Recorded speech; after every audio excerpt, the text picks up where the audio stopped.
করেন, আপনি তো ওই যে ইয়া দিয়ে দিচ্ছি হোস্ট। আচ্ছা রেকর্ডিং স্টার্ট করেছি। আরেকজন ব্যাকআপ তো নাই। মাসুম প্রয়োজন হলে আমাকে দিতে পারো। আচ্ছা তাহলে রেকর্ড কর। ওকে।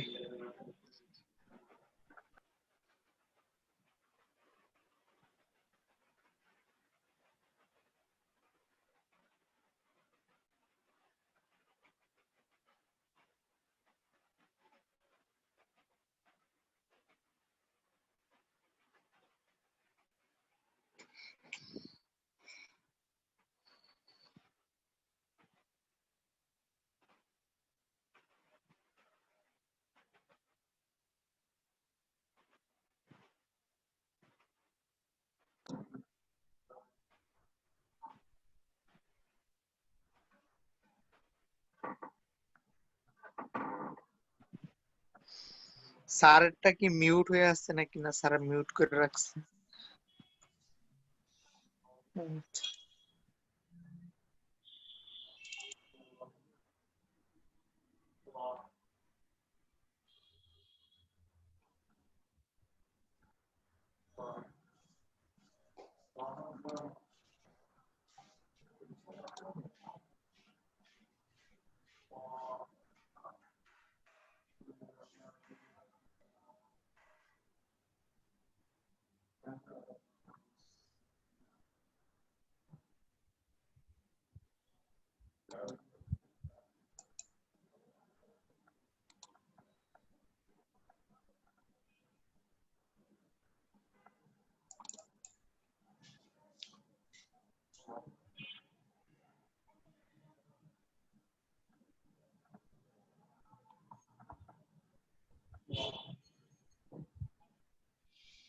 ঠিক আছে শুরু করব না দেরি আছে আরো?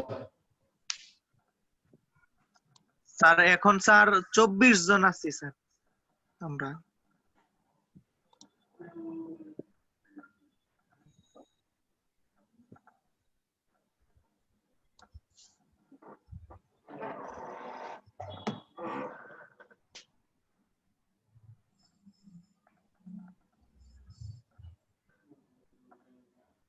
কয়টা বাজে?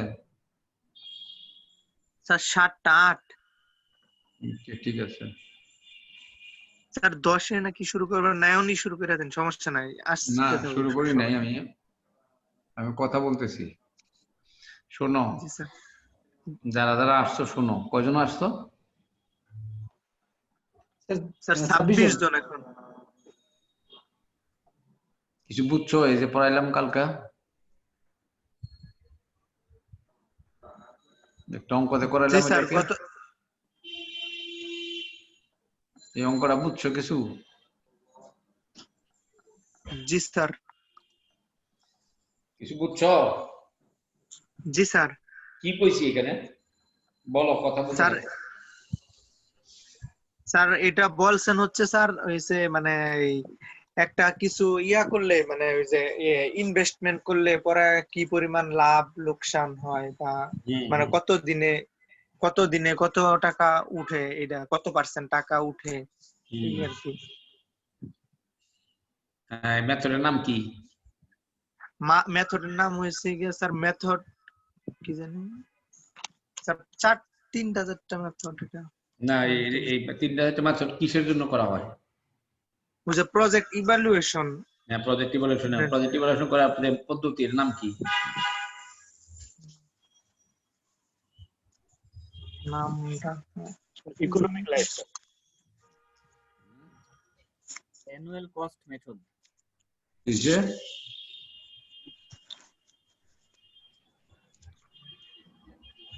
কি নাম?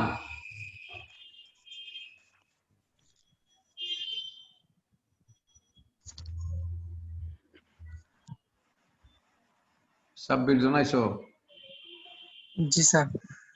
স্যার এটা হচ্ছে analysis of capital investment discount নাকি কি অ্যানালিসিস করছি আমরা এটা? Sir cost effective analysis sir. হ্যাঁ cost benefit analysis. Cost benefit analysis. Cost. জি কে স্যার বললো? Mahmudur Rashid. Mahmudur sir. Rashid. Cost benefit analysis, এইটা হলো আসল কথা। কস্ট বেনিফিট অ্যানালিসিস আমরা করছি। Cost benefit analysis, cost benefit analysis of the project. Masum যেগুলি বলতেছিলাম জি স্যার। যে কতদিন টাকা পাবো, কত রেটে পাবো, কি রেশিওতে পাবো, এগুলি জিনিস, এগুলি মেথড। কিসের method? Cost benefit analysis. Cost benefit, CBA, cost benefit analysis. এই 5টা মেথড আমরা কমনলি নাম বলি, এগুলি নামগুলি মুখস্থ করবা। কি কি মেথড করছি? 5টা মেথডই করে দেখা দিচ্ছি আমি। কি কি মেথড? নেট প্রেজেন্ট ভ্যালু, হ্যাঁ, net present value, benefit cost, internal rate of return. না, বেনিফিট কস্ট কি? Ratio sir. রেশিও, হ্যাঁ। তারপরে internal rate of return, present value আর present value index sir. Present value কি? প্রেজেন্ট ভ্যালু পেব্যাক টাকা sir, সব টাকার। না, আরো রয়েছে first year rate of return. জি sir, first year first year rate of return, payback period, number of ইয়ার কত। এই জিনিসগুলি আমরা করছি। এইগুলি করতে গেলে ফান্ডামেন্টালি কি করতে হয়, মৌলিকভাবে কি করতে পারবো, সমস্ত কস্ট বেনিফিটের প্রজেক্টের ভিতরে কি করতে হয়েছে, কি ক্যালকুলেশন করতে হয়েছে আমাকে? কি পরিমাণ বেনিফিট হইছে, হ্যাঁ, এই বেনিফিটগুলি কি পরিমাণ কস্ট, এই বেনিফিটগুলির কি বেনিফিট বলি আমরা? তো নেট বেনিফিট নেট বেনিফিট বলো, কিসের নেট বেনিফিট? এই কস্ট বেনিফিটের আমাদের কি ট্রিটমেন্ট করতে হয়েছে, আমাদের কি করতে হয়েছে, অ্যানালিসিসটা কি করলাম আমি? বেনিফিট বাই রেশিও বার করবো, কস্ট, তাহলে কি বেনিফিট এটা?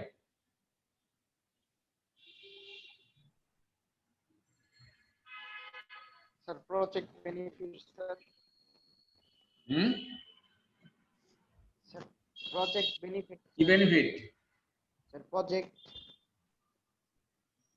কি বেনিফিট, কি কস্ট? আগে কস্ট এবং বেনিফিটের পরিমাণ নির্ধারণ করতে হবে। এটা এই যে সারা বছর ধরে আইতেছে টাকা, ভবিষ্যতে আসতেছে, এগুলিতে আমাকে কি করতে হচ্ছে আগে সবগুলিকে? Economic life sir. মানে প্রথম তো স্যার আমরা ইনভেস্ট করতেছি স্যার। হ্যাঁ, পরে 10 বছর 20 বছর ধরে প্রজেক্ট, প্রথম 2 বছর ইনভেস্ট করব। হ্যাঁ, না তো এইগুলির ক্যালকুলেশনটা কি করে ক্যালকুলেশন করলাম? কস্টের কি ক্যালকুলেশন করলাম? Annual cost sir. এই টেবিলটা বানাইছি কি জন্য? আমি এগুলি কি জন্য কি করতে করছি স্যার? এটা হচ্ছে internal rate of return, discount factor. মানে হ্যাঁ, ডিসকাউন্ট ফ্যাক্টর দিলাম কেন? কি জন্য? কি বার করার জন্য? স্যার বেনিফিট বের করার করার জন্য।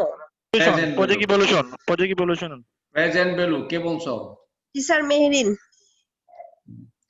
এই present value of cost, present worth of cost, present worth of benefit, এই প্রেজেন্ট শব্দটা করার জন্য অ্যানালাইসিস গুলি করলাম আমরা। জি স্যার। সবগুলি আজকের ডেটে আসবে, জিরো ডেটে। সমস্ত ভবিষ্যতের টাকা আজকের ভ্যালুতে যায়। সব কস্ট গুলি হিসাব করলে প্রেজেন্ট ভ্যালু অফ কস্ট কত হয়েছিল, এটা। তাই তো শুনতে পাও? জি স্যার। জি sir. Present value of benefit সব এখানে বেনিফিট। আর যদি তুমি সবগুলি গ্রস বেনিফিট যোগ দাও, এই যে এটা বেনিফিট, এটা বেনিফিট, কত? 424, 530, 3600, 36,600 এখানে আসতো যোগ দিলে। যদি তুমি সব টাকা যোগ দিতে এখানে, সেই 36,600 ভ্যালু হইল কত? অ্যাকচুয়ালি প্রেজেন্ট ভ্যালু কত? 19,100। 19,100। কেন? এই যে প্রত্যেক বছরে ডিসকাউন্ট ফ্যাক্টর দিয়ে মাল্টিপ্লাই করে এই প্রেজেন্ট ভ্যালু কনসেপ্ট আমরা বারবার ইউজ করছি। প্রেজেন্ট ভ্যালু কনসেপ্ট না আসা, প্রেজেন্ট ভ্যালু না পর্যন্ত কোনো হিসাব কিতাব হবে না। আমরা গতকালকে এই এক্সারসাইজটা করছি, মনে রাখবা। প্রজেক্টের ওভার ইকোনমিক লাইফের যত টাকা পয়সা আসা যাওয়া করবে সবগুলিকে আমি প্রেজেন্ট ভ্যালু বের করবো বাই ডিসকাউন্টিং। এবং সিরিজ থাকলে একটা ফ্যাক্টর দিয়ে করা যায়। যদি সবগুলি একটা ফ্যাক্টর দিয়ে করা যায়, এখানে 1300 এই এতগুলি এই প্রত্যেকটা না করিয়া এই 1300 দিয়া যেহেতু প্রত্যেক বছর সেম আসে, তাহলে একটা ফ্যাক্টর দিয়ে 1300 মাল্টিপ্লাইড বাই একটা সিঙ্গেল ফ্যাক্টর, এখানে একটা ফ্যাক্টর নাম হলো সিরিজ প্রেজেন্ট আর 6 নম্বর ফ্যাক্টরটা দিয়ে মাল্টিপ্লাই করে একটা ফ্যাক্টর দিয়ে আমি এই টাকাটা বের করতে পারতাম। এখানে এই এতগুলি ক্যালকুলেশন করার দরকার নাই, এটা হলো সিরিজ প্রেজেন্ট, আমরা এটাও করতে পারি। এগুলো আমরা দেখাইছি ওই যে সিমেন্ট ফ্যাক্টরির কস্ট বের করার জন্য। ভেরি কেয়ারফুলি এগুলো মনে থাকবে। প্রেজেন্ট ভ্যালু দিয়ে প্রেজেন্ট ভ্যালু বের করতে হবে, সিরিজ থাকলে একটা ফ্যাক্টর দিয়ে করা যায়। তা না হলে যদি বিভিন্ন অ্যামাউন্ট আসে তাহলে প্রত্যেকটা ইন্ডিভিজুয়ালি আমাকে কারেকশন দিতে হবে। আমরা আলটিমেটলি প্রেজেন্ট ভ্যালু বার করলে তখন আমার নেট বেনিফিট কস্ট রেশিও আমরা এগুলি গতকালকে করছি, এই যেগুলি সব করছি। এবং লাস্টে তাই বলছি যে দুইটা কেসে করতে কইছিলাম 10% এবং 20% এর জন্য অঙ্কটা করছি। 10% করলে পরে পজিটিভ ভ্যালু আসলো, 10% 20% করলে 20% হলে এটা নেগেটিভ আসে। অর্থাৎ বেনিফিট আস্তে আস্তে টাকা পয়সা গুলি যতই দিন যাচ্ছে, যতই ইন্টারেস্ট রেট বাড়া যাচ্ছে, তাইলে ভ্যালু গুলি ততই কমে যাচ্ছে, ভবিষ্যতের টাকা ভ্যালু কমে যাচ্ছে। কমে যাওয়ার কারণেই আমার এখানে নেগেটিভ আসছে। সুতরাং ওই নেগেটিভ পজিটিভ মাঝামাঝি এমন একটা জায়গায় যে রেট আছে সেই রেটের নাম হলো কি? Neutral sir. এটা internal rate of return, internal rate of.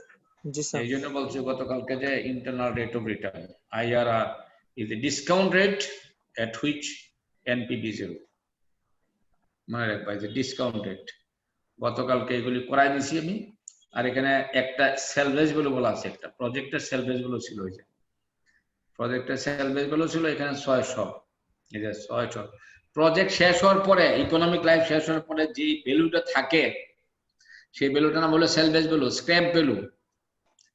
তোমার ব্যাগ একটা, এখন ব্যাগ ফেলে দিবা, 5 বছর ইউজ করছো, ব্যাগটা ফেলে দিতে পারো, অথবা কেউ যদি কয় যে না 100 টাকা দাও ব্যাগটা দিয়ে দিবি, তাহলে 100 টাকা কি হলো?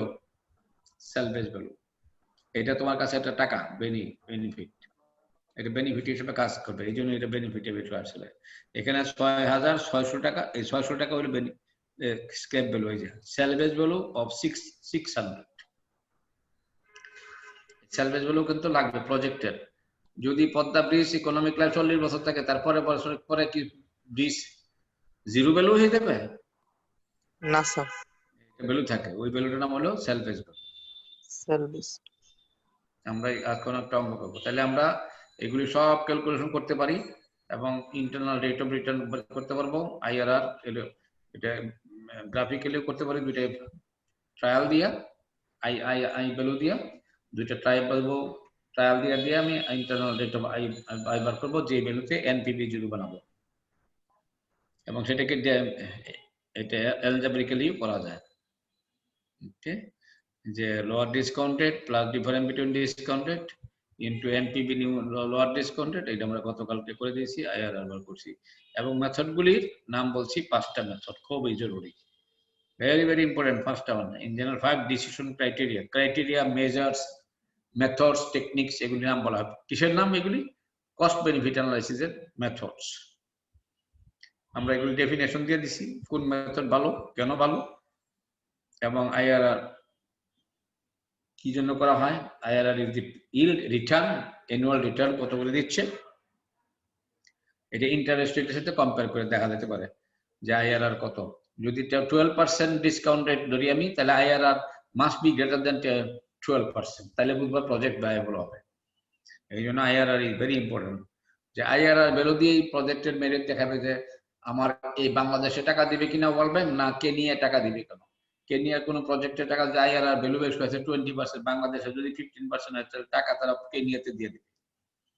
তারা অ্যানালাইসিস করতে পেরে কোন জায়গায়, এগুলি ভালো করে খেয়াল করবা, পড়বা। এখন আমরা আজকে রিপ্লেসমেন্ট, আমাদের ফান্ডামেন্টাল শিক্ষা হয়ে গেছে, এখন আমি এগুলি অ্যাপ্লাই করবো আমার কাজের জন্য। You as a civil engineer তুমি যে ওয়াটার পাম্প কইছো, কৃষি পাম্প, ইকুইপমেন্ট কিনবে, একটা ইকুইপমেন্টে বিভিন্ন মডেল থাকবে, বিভিন্ন ইকোনমিক লাইক থাকবে, একটা চিপার কস্ট, একটা এক্সপেন্সিভ কস্ট, বিভিন্ন টাইপের গাড়ি কিনবা, কোন মডেলের গাড়ি কিনবা, বিল্ডিং বানাইবা, স্ট্রাকচার বানাইবা, আরসিসি স্ট্রাকচার বানাইবা নাকি কি বলে স্টিল স্ট্রাকচার বানাইবা, এক একটা ইকোনমিক লাইফ। প্রথমটা ইনিশিয়াল কস্ট বেশি, পরে মেনটেনেন্স কস্ট কম, আবার মেনটেনেন্স কস্ট বেশি, ইনিশিয়াল কস্ট কম, এই ধরনের থাকবে বিভিন্ন।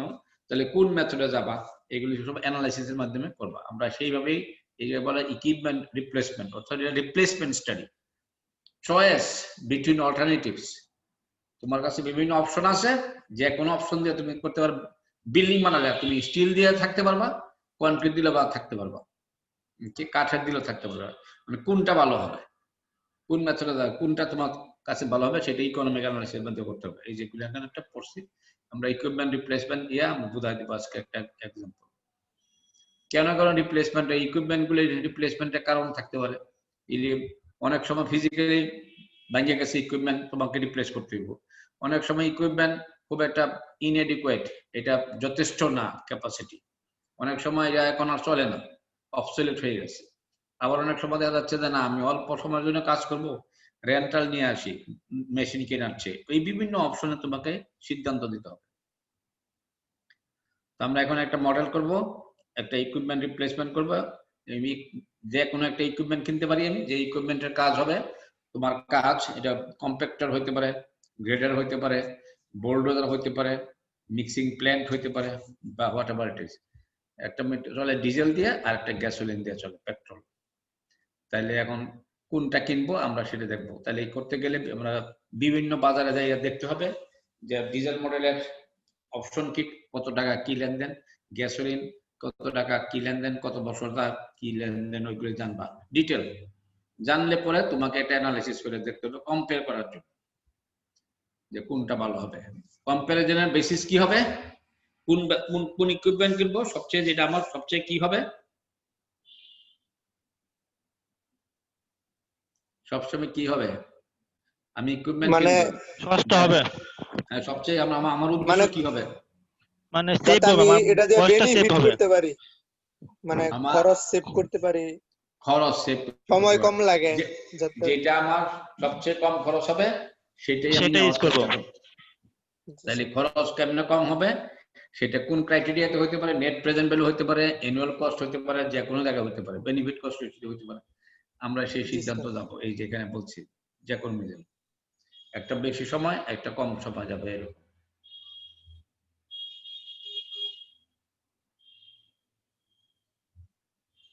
যেমন একটা ইকুইপমেন্টের ডাটা আছে এখানে,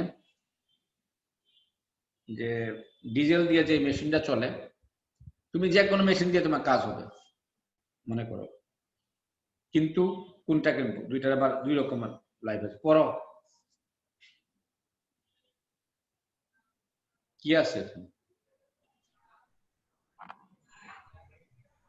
কি আছে স্যার? একটা আছে ডিজেল মডেল আর একটা হচ্ছে গ্যাসোলিন মডেল।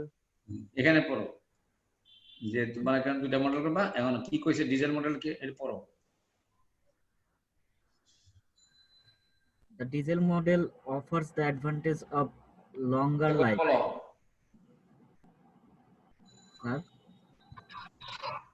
পড়তে পারো? Yes, sir.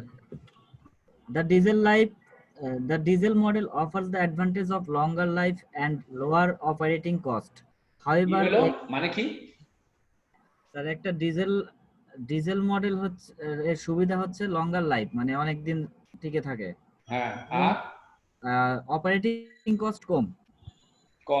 গুড। তারপরে However, a gasoline engine is considerably cheaper to buy. চিপার কি, এর কি মানে সস্তা? গাসোলিন ইঞ্জিন হচ্ছে এটা মানে কি সস্তা, ক্রয় করতে সস্তা। হ্যাঁ, চিপার। তাহলে এটার অপারেটিং কস্ট তো বেশি হবে। আচ্ছা, ঠিক আছে। আর কিন্তু দুইটা দিয়ে কাজ চলবে, বলছে অ্যাসিউম ওয়ার্কিং আউটপুট, যে কাজটা করতে চাই দুইটা দিয়ে কোনো একটা দিয়ে করতে পারবো। ওকে, এবং বাজার সমানই, দুইটা আছে। সমানই হবে। হ্যাঁ, বাজার দুইটা বাজার আছে। এখন তোমাকে কিনতে হবে। তুমি এবারে অর্ডার দাও তোমার নিচের লেভেলের অফিসারদেরকে, যাও কোনটা কিনবা ঠিক করে নিয়ে আসো তোমার কাছে। তুমি তাকে কি বললা, তো তুমি অ্যানালাইসিস করে নিয়ে আসো কোনটা আমার চেয়ে কমন, ওভারঅল কস্ট কমন। কিন্তু এখানে দুইটা মডেল দিছি, যে একবার দেখবা 10% যদি থাকে ইন্টারেস্ট রেট, টাকার ভ্যালু যদি 10% হয়, তাহলে কোনটা কিনবা, আবার টাকার ভ্যালু যদি 20%। কত 20%. 20%, তাহলে এখানে টাকার ভ্যালু ইন্টারেস্ট, এই ইন্টারেস্ট 10% মানে কি, কোনটা কোন ভ্যালুটা, এটা 10%টা কি, এটা কি ভ্যালুটা আমরা বলি, এটা Investment, sir. এটা আই, ইন্টারেস্ট রেট, ওই যে I, opportunity cost of capital, I কতক্ষণ আগে করলা যে আই ভ্যালু, আই সমান সমান ইন্টারেস্ট রেট সমান 10% হলে কোনটা কিনবা, 20% হলে কোনটা অ্যানালিসিস করো। জি জি করো।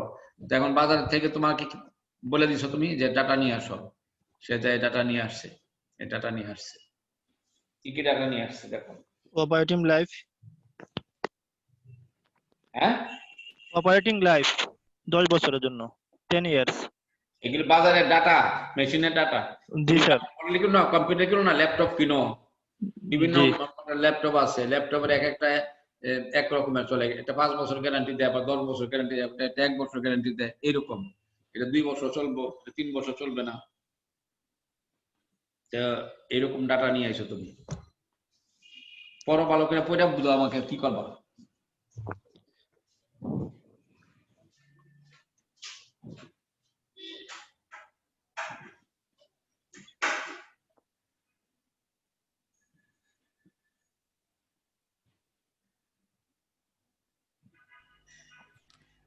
এটা আমার মনে হয় গ্যাসোলিন মডেলটাই পারফেক্ট হবে। গ্যাসোলিন তো 5 বছরের জন্য। 5 বছরে হলে এখানে প্রাইসটা হাফ 15,000, আর ওটা 10 ইয়ার্স বাট প্রাইস 1 লাখ। ওইটা ওই অ্যানুয়াল অপারেটিং মেইনটেনেন্স কস্টটা বেশি গ্যাসোলিনে, দেখেন।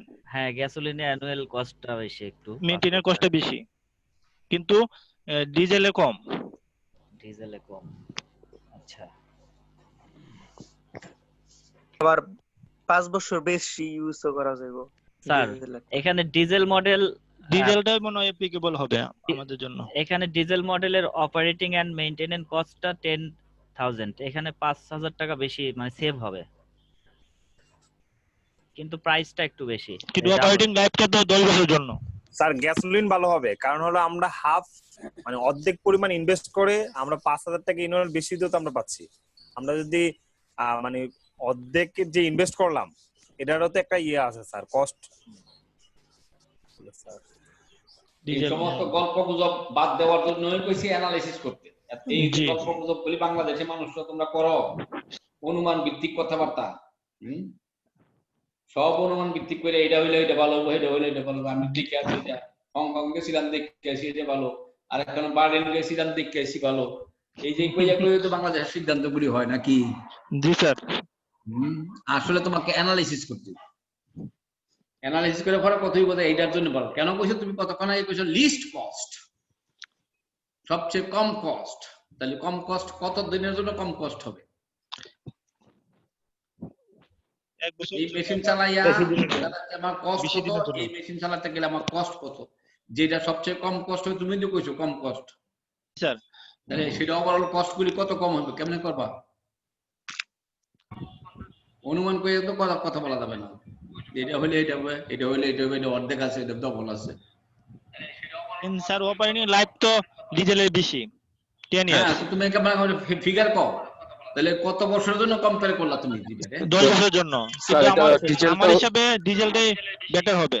তুমি বেটার হবে কেন কইতেছো? তোমার হাতে ফিগার কত? স্যার 10 ইয়ার কি আমরা অ্যানুয়াল যে অপারেশন কস্ট দিয়ে গুণ করব আর হচ্ছে ইঞ্জিনের এটা যোগ করব, তাহলে টোটাল কস্ট পেয়ে যাব। আবার ওইটা হচ্ছে তোমার হাতে ফিগার কত? 10 ইয়ার কি আমরা অ্যানুয়াল যে অপারেশন কস্ট দিয়ে গুণ করব আর হচ্ছে এটা যোগ করব, তাহলে টোটাল কস্ট পেয়ে যাব। আবার এই যে অ্যানুয়াল কস্ট হলো 10,000 টাকা পার, আর মেশিন চলবে 10 বছর, আর এটা চলবে 5 বছর, আর এটা কিনছি 1 লক্ষ টাকা দিয়ে, এটা কিনছি 50,000 টাকা দিয়ে। মানে কেমনে কি করবো আমি, দুইটা কম্পেয়ার করবো কেমনে? এটা 10 বছর, এটা 5 বছর, কম্পেয়ার করবো কেমনে? তোমার সাথে কেমনে কম্পেয়ার করবা? তুমি যে ইঞ্জিনিয়ারিং পাস করতেছ আর একটা 10 এর ছাত্র পাস করতেছ, তার লগে কেমনে কম্পেয়ার করবা? পারবা? স্যার এটা ডিজেলটা যদি হিসাব করি স্যার, প্রথমে আমার ডিজেলের কস্ট যাচ্ছে, পারচেজ কস্ট যাচ্ছে 1 লাখ টাকা স্যার। তারপরে পার মান্থ আমার সরি অ্যানুয়ালি আমার এটা অপারেটিং কস্ট যাচ্ছে 10,000 টাকা। তো সেক্ষেত্রে স্যার মানে বলো। হ্যাঁ স্যার, স্যার মানে প্রথমে ইয়ারে আমার এটা যাচ্ছে 1,10,000 টাকা, এইভাবে সম্পূর্ণ এর পরবর্তী ইয়ারে আমার শুধুমাত্র 10,000 টাকা যাচ্ছে, এইভাবে টোটালি আমার 10 বছর পর্যন্ত এটা আমি পাচ্ছি। তো ওইটা আমি হিসাব করব। কত কষ্ট করলা 10 বছর, কত খরচ হলো? স্যার ডিজেলে 10 বছর আসে 2 লক্ষ টাকা, আর গ্যাসোলিনে আসে কানের মধ্যে ধরে না, এখন তো কানে ধরে উঠবস করা দরকার না, যে আজকের টাকা আজকে 10,000, 10 বছর পর 10,000 টাকা সমান না স্যার, সমান হবে না। যোগ দিলে কেমনে? কি শিখাইতেছি এতক্ষণ ধরে? আর এখানে গ্যাসোলিনে প্রেজেন্ট ভ্যালু ফ্যাক্টর আছে তো স্যার, 10% ফ্যাক্টর আছে। তোমাদেরকে এতক্ষণ ধরে কি শিখাইলাম আমি? কালকে সারা দিন 3 ঘন্টা লেকচার দিলাম, আজ কবে কত করে লেকচার দিলাম? প্রেজেন্ট ভ্যালু স্যার গ্যাসোলিনে কম। প্রেজেন্ট ভ্যালু বের করবা। জি স্যার। Sir present value. তাহলে সবগুলি প্রেজেন্ট ভ্যালু বার করো। এইটির কয় বছরের প্রেজেন্ট ভ্যালু? 10 ইয়ার। হ্যাঁ, এইটা কয় বছর? 5 ইয়ার। 5 ইয়ার। তো 5 ইয়ার, এটা প্রেজেন্ট ভ্যালু বার করলা, এটা present value. Very good. Present value কে কইছো? স্যার আমি আগে বলছি। আমি স্যার পাবেল খান। আব্দুল মুমিন আগে বলছে। না স্যার আমি আগে। না আমার পরে আগে বলছে বেটা। কেডা কইছো? আব্দুল মুমিন। আমিও কইছি একসাথে স্যার। পাবেল খান। আমি বলার পর নাফি বলছে, এরপর পাবেল। আমি আগে বলছি। পাবেল। তাহলে রেকর্ডিং চেক কর। জি স্যার। আচ্ছা, এটা নিয়ে এত ইয়া করার দরকার নেই। স্যার মাসুম যেটা বলবি সেটা মেনে নেন। এটা নিয়ে এত মারামারি করার দরকার, মাসুম ঠিকই ধরছে। কাজ করো, কাজ করে মারামারি বন্ধ করো। এখন এই যে এতক্ষণ ধরে এই কেন কেন কখন মুখ দিয়ে বাড়িছে, কি জন্য কইছিলাম আমি? না, কি কইছি আমি তোমাকে? কান দিয়ে উদ্দেশ্য করার জন্য। হ্যাঁ, কানে ধরে উদ্দেশ্য করার জন্য। কানে ধরে কথা, কানে ধরে দিতে পানিশমেন্ট। ওই যে মোটিভেশন পড়াই আইছি, মোটিভেশন পড়ছো না? পানিশড ইউরি এক্স গ্রুপের বাইরে মানুষ কি করো? জি স্যার, এটা পড়ছিলাম স্যার। হ্যাঁ, পড়ছো। যে এক গ্রুপে যেটা ছিল খারাপ ছিল, ওইটা বেটার ছিল। হ্যাঁ, তাহলে কেন বলছি কানে ধরছি? কানে ধরে কথা বলার পরে ধাক্কা খাইছো, ধাক্কা খাওয়ার পরে মানে চিন্তা বাড়ছে। তো চিন্তা বাড়ছে দেখে এখন কারেক্ট শব্দ ইউজ করছে। কি করতে কইছো? গুড। প্রেজেন্ট ভ্যালু বের করতে। এখন প্রশ্ন হচ্ছে এটা 10 বছরের প্রেজেন্ট ভ্যালু বার করবা, বার করো। কেমনে করবা? করাই দিছি আমি। এইটা 5 বছরের প্রেজেন্ট ভ্যালু। এখন তারপর আরেকটা প্রশ্ন আসছে, আমি 10 এর লগে আমি এই 10 এর সাথে এই 10 এর সাথে এই 5 বছরেরটা কম্পেয়ার করব কেমন? এই ক্ষেত্রে স্যার 5 বছরটা আমি 10 বছর হিসেবে ই করব, হিসাব করব। Good boy. কে বুঝছো এটা? Nafi sir. Nafi, Nafi, Nafi, very good. Nafi Uzzaman না? জি স্যার। তাহলে এই 10 বছর কম্পেয়ার, ভেরি গুড। এই অর্থাৎ কেন 10 বছর করতে কইছি? ইকুয়াল লাইফ আনতে, তাই তো? জি স্যার। হ্যাঁ, জি স্যার। ইকুয়াল লাইফ আনতে। ইকুয়াল লাইফটা হলো বড় জিনিস এখানে। এটা ইকুয়াল লাইফ লাগবে যদি আমি প্রেজেন্ট ভ্যালু কনসেপ্টে কম্পেয়ার করতে চাই। এটা এক্সিলেন্ট, এটা খুবই খুবই জরুরি দরকার। যে প্রেজেন্ট ভ্যালু কনসেপ্টে যদি করতে চাই, যে কোনো অল্টারনেটিভ, তুমি স্টিল বিল্ডিং, কনক্রিট বিল্ডিং, একটা রিকভারমেন্ট লাইফ হলো 30 বছর আর একটা হলো 60 বছর, তাহলে কি করবা? কম্পেয়ার করব। জন্য ইকুয়াল করতে হবে স্যার, ইকুয়াল করে দেন কম্পেয়ার করতে হবে। এখন এখানে 5 বছর 10 বছর, তাহলে 10 বছরেরটার সাথে করতে হলে কয়টা ইকুইপমেন্ট লাগবে? স্যার দুইটা ইকুইপমেন্ট লাগবে। যদি দুইবার লাগবে, দুইটা লাগবে, একটা দিয়ে হবে না, তাই তো? জি স্যার।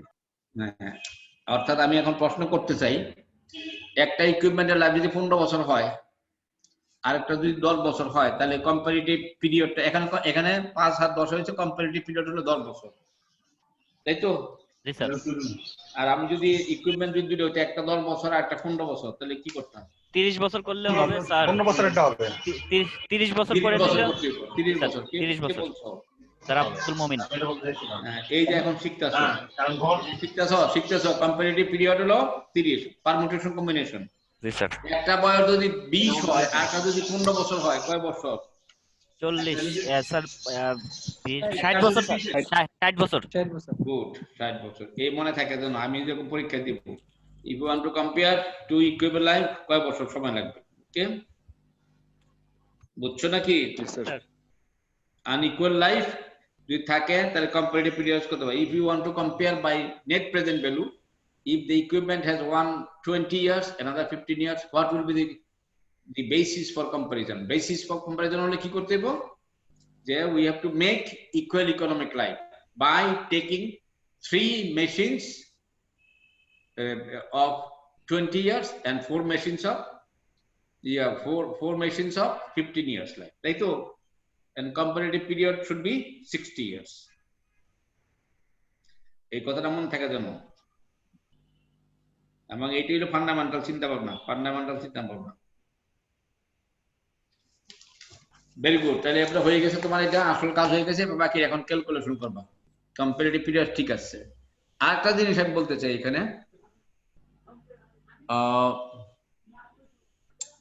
এটা যদি এইটা হলো কি ক্রাইটেরিয়া বললাম, কোন বেসিসে, কোন ক্রাইটেরিয়াতে, কোন মেথডে? NPV criteria, net present value, তাই তো? জি স্যার। Net present value. আর এটা আমি এখন আর একটু সহজ পন্থা করতে পারি, একটা নাম হলো অ্যানুয়াল কস্ট মেথড। আমি আগে কইছিলাম তোমাকে অ্যানুয়াল কস্ট মেথড। এটা ক্যাপিটাল রিকভারি ফ্যাক্টর হলো গিভেন পি ফাইন্ড এ, আছে না? গিভেন পি ফাইন্ড এ, মানে অ্যানুয়াল ভ্যালু। তাহলে এখানে এই মেশিনের পি কত? পি কত প্রেজেন্ট ভ্যালু স্যার ওই যে 1 লাখ টাকা। 1 লাখ স্যার। 1 লাখ টাকা ক্যাপিটাল ভ্যালুটা একে প্রথম আমি ইনভেস্ট করছি। কয় বছরের জন্য ইনভেস্ট করতেছি? 10 বছরের জন্য। 10 বছর। তাইলে এখানে গিভেন পি হলো 100,000। তাহলে অ্যানুয়াল কস্ট হবে, এই ক্যাপিটালের অ্যানুয়াল কস্ট কত দিলে? ক্যাপিটাল কস্ট, কিন্তু এটা ক্যাপিটাল কস্ট, আর এটা অ্যানুয়াল কস্ট অপারেটিং প্রত্যেক বছর সেম। তাহলে এইটার অ্যানুয়াল কস্ট বের করতে হবে। এটা তাহলে এটা পি দেওয়া আছে 100,000, এটা অ্যানুয়াল কস্ট বের করতে হলে কি ফ্যাক্টর দিয়ে মাল্টিপ্লাই করতে হবে? সিবিআর ভ্যালু দিয়ে স্যার। হ্যাঁ, সিবিআর ফ্যাক্টর দিয়ে। কোনটা কি, কোন ফ্যাক্টর? আমি অ্যানুয়াল কস্ট মানে আই ফ্যাক্টর। এটা 10 বছরের জন্য 100,000, 10 দিয়ে মাল্টিপ্লাই করতে হবে, 10 দিয়ে ভাগ দিতে হবে। না, 10 বছরের জন্য। 10 বছরের জন্য করছি, তার মানে এটা পি দেওয়া আছে, অ্যানুয়াল প্রতি বছরের কস্ট কত আসছে বের করব, কি দিয়ে মাল্টিপ্লাই করব? এটা ইয়ার দিয়ে।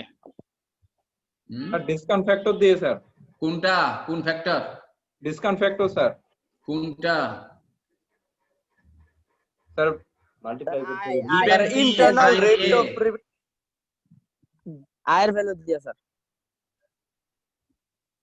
এটা গিভেন পি, আমি প্রথম ক্যাপিটাল এটা কিনতেছি মেশিন কয় বছরের জন্য? 10 বছর। তাহলে এটা প্রতি বছর কত কস্ট পড়লো এটা? তাহলে এটা গিভেন পি, এটা পি দেওয়া আছে, ফাইন্ড এ বের করব কেমনে? স্যার অপারেটিং লাইফ দিয়ে ভাগ করতে হবে। অপারেটিং কস্ট, এটা কয় বছরের জন্য টাকা? 10 বছরের জন্য। 10 বছরের জন্য। হ্যাঁ, তাহলে এটার অ্যানুয়াল কস্ট বের করব কেমনে? স্যার 10 ইয়ার্স দিয়ে ভাগ দিতে হবে। 10 ইয়ার দিয়ে ভাগ দেওয়ার জন্য শিখাইছি, এটা কি 10 বছর আজকে বছর পার করছি? তাহলে ফ্যাক্টরগুলি বললাম কি জন্য? Given P find a, CRF sir. হ্যাঁ, সিআরএফ স্যার। সিআরএফ কে বলছো? মাহমুদুর স্যার। হ্যাঁ স্যার আমিও বলছি কিন্তু। জি, এই ক্যাপিটাল রিকভারি ফ্যাক্টর মনে রাখবো, খুব ইম্পর্টেন্ট। যে অ্যানুয়াল কস্ট মেথড আমি প্রথমটা করছি নেট প্রেজেন্ট ভ্যালু, আর এখন বলতেছি অ্যানুয়াল কস্ট মেথড। তার মানে অ্যানুয়াল কস্ট হইলে আমি এটা শুধু এই মেশিনের ডিজেলের এই 10 বছর ইউজ করবেন, কিন্তু প্রতি বছর কত কষ্ট হইতেছে এটা বের করবেন। প্রতি বছর কত হবে? তাহলে ক্যাপিটাল হলো 10, 100,000, এটার মাল্টিপ্লাইড বাই সিআরএফ দিলে তাইলে অ্যানুয়াল কস্ট অফ ক্যাপিটাল বার করলাম না? জি স্যার। প্লাস এইটা অ্যানুয়াল কস্ট, দুইটা যোগ দিলে তো অ্যানুয়াল কস্ট হয়ে গেল। হইছে নাকি?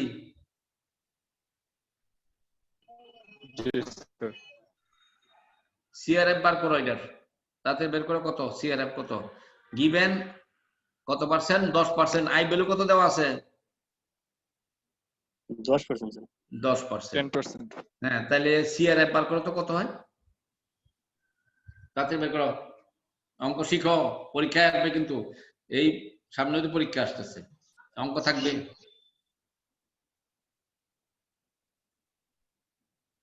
কত হইলো সিআরএফ কত হয়, ক্যাপিটাল রিকভারি ফ্যাক্টর কত হয়?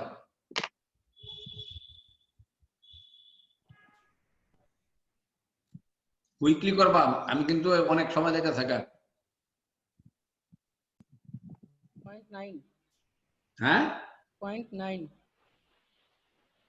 কারেক্ট। ক্যালকুলেশন এটা 0.90 হ্যাঁ জি স্যার, এটা তো আসলে 0.909 0.16 স্যার। 0.16 correct sir 0.16। তাহলে 0.16 মাল্টিপ্লাইড বাই 100,000 কত টাকা হলো? 16,000 নাকি? জি স্যার। হ্যাঁ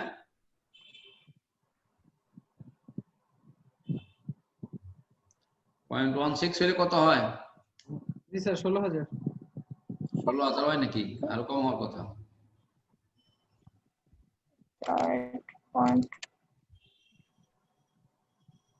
1600 হওয়ার কথা। 1600 স্যার। 1600 জি স্যার। জি স্যার।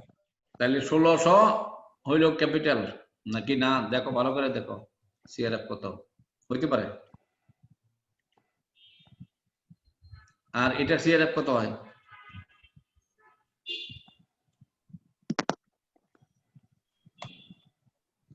সিআরএফ বের করে দেখো কত হয়।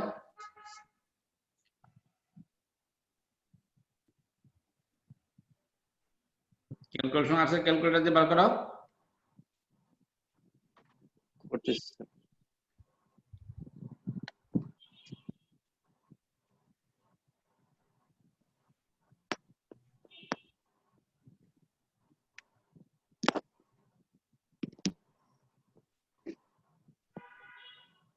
$0.23 স্যার।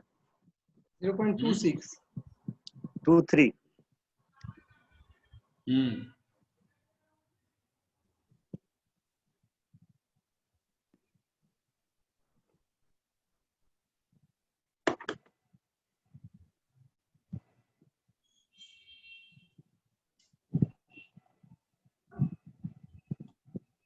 ক্যাপিটাল রিকভারি ফ্যাক্টর দেখো টেবিল আছে,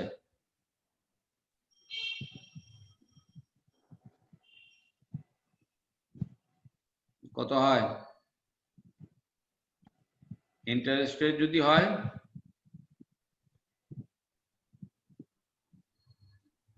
8%, 10% কত হয় দেখো।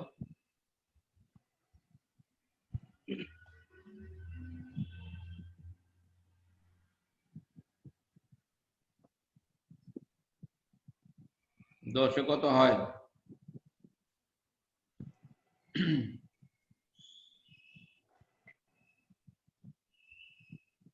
সুন্দর করে দেওয়া আছে এগুলি দেখো।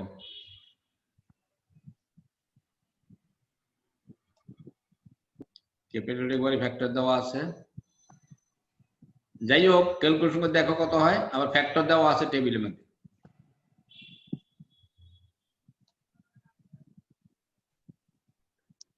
দশ বছরে পাইছ?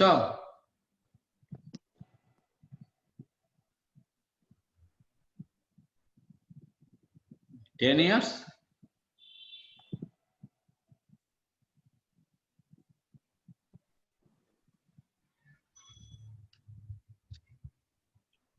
বের করছো?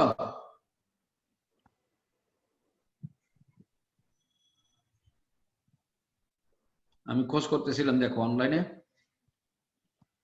টেবিল আছে, ডিসকাউন্ট ফ্যাক্টর টেবিল বের করছো?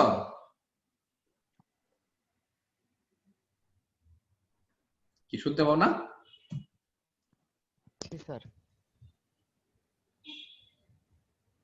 বের করছো নাকি ক্যালকুলেশন করছো? স্যার ক্যালকুলেশন করতেছি স্যার করতে না, ফ্যাক্টর বার করতে কতক্ষণ লাগে এটা? কে জানি কইলে 0.16 নাকি 0.23 স্যার। হ্যাঁ 0.23 স্যার, এটা হলো স্যার গ্যাসোলিনের ক্ষেত্রে। 0.23 আর ওটা 0.16। 0.16 মাল্টিপ্লাই বাই 100,000 কত হয়?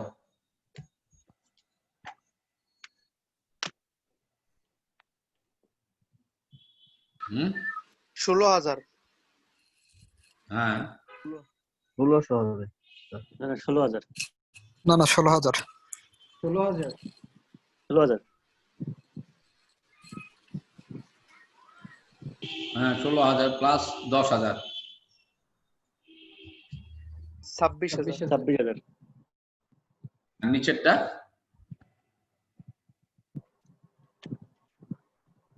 11,500। হ্যাঁ 11,500 আর প্লাস হচ্ছে 15,000। কত হইলো? 26,500। 26,500। হ্যাঁ তার মানে ব্যাচ কম হয়েছে। জি, নিচেরটা বেশি হয়েছে 500। রাইট। এটা কি মেথড করলাম? গ্যাসোলিন। এটা কি মেথড ইউজ করলাম? Annual sir. CRF sir. Cost method. CRF sir. হ্যাঁ অ্যানুয়াল কস্ট মেথড, সিআরএফ না। অ্যানুয়াল কস্ট মেথড বের করলাম, তার মানে আমি সিম্পল মেথড দিয়ে করলাম কি অ্যানুয়াল কস্ট। ডিজেল ইউজ করতে গেলে অ্যানুয়াল কস্ট এত হবে, আল্টার হইলে আর এই গ্যাসোলিন হলে এটা অ্যানুয়াল কস্ট হয়ে গেল, সিম্পল হয়ে গেল, দুইটা ক্যালকুলেশন করলে তো হয়ে গেল। তাহলে কত সহজ। তাহলে কোন মেশিনটা কিনবো আমি? স্যার এখন যেটাতে আমার ওই যে খরচ হ্যাঁ উপরেরটা কম হয় ডিজেল ওটা। Sir, diesel. খরচ হলো এইজন্য অ্যানুয়াল স্যার কস্ট হলো কম। জি স্যার।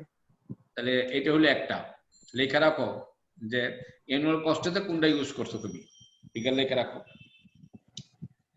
আর এখন সেলভেজ গুলো যদি আমি এখানে অ্যাড করি, সেলভেজ গুলো মানে লাস্টে একটা লিখলাম আমি এখানে যে সেলভেজ ভ্যালু, এই যে এখানে লিখলাম যে সেলভেজ value of at the end of the economic life after 10 years, লেখো এখানে সেলভেজ ভ্যালু অ্যানাদার 10,000, ঠিক আছে, অথবা 10% অফ অরিজিনাল ভ্যালু মানে 10,000। তাহলে 10,000 টাকা সেলভেজ ভ্যালু আমার আছে, তাহলে সেটা কি এটা কোথায় যাবে, কি করব তখন এটাকে? এটা অ্যানুয়াল কস্ট বেতন বার করব কেমন? অ্যানুয়াল কস্ট আমার মনে হয় বিয়োগ করতে হবে এটাকে। হ্যাঁ এটা বিয়োগ করে রাখতে হবে, কারণ এটা তোমার হাতের কাছে টাকা। কিন্তু এটা অ্যানুয়াল কস্ট কত? আফটার 10 ইয়ার্স সেলভেজ ভ্যালু হলো 10,000, তাহলে 10,000 10 বছরের ভিতরে, তাহলে প্রতি বছর কত টাকা আমার হাতে থাকলো? 1,000 পুরো না, ওই যে গিভেন এফ দেওয়া আছে, এফ হইলো 10,000, ফাইন্ড এ, এটা সিঙ্কিং ফান্ড ফ্যাক্টর মনে রাখো। দেখো সিঙ্কিং ফান্ড ফ্যাক্টর কি দেওয়া আছে বলো, কি করতে হয়েছে? সিঙ্কিং ফান্ড ফ্যাক্টরে কি করতে হয়েছে?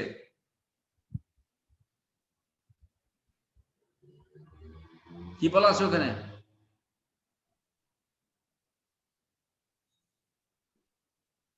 স্যার ওখানে given F sir, find a.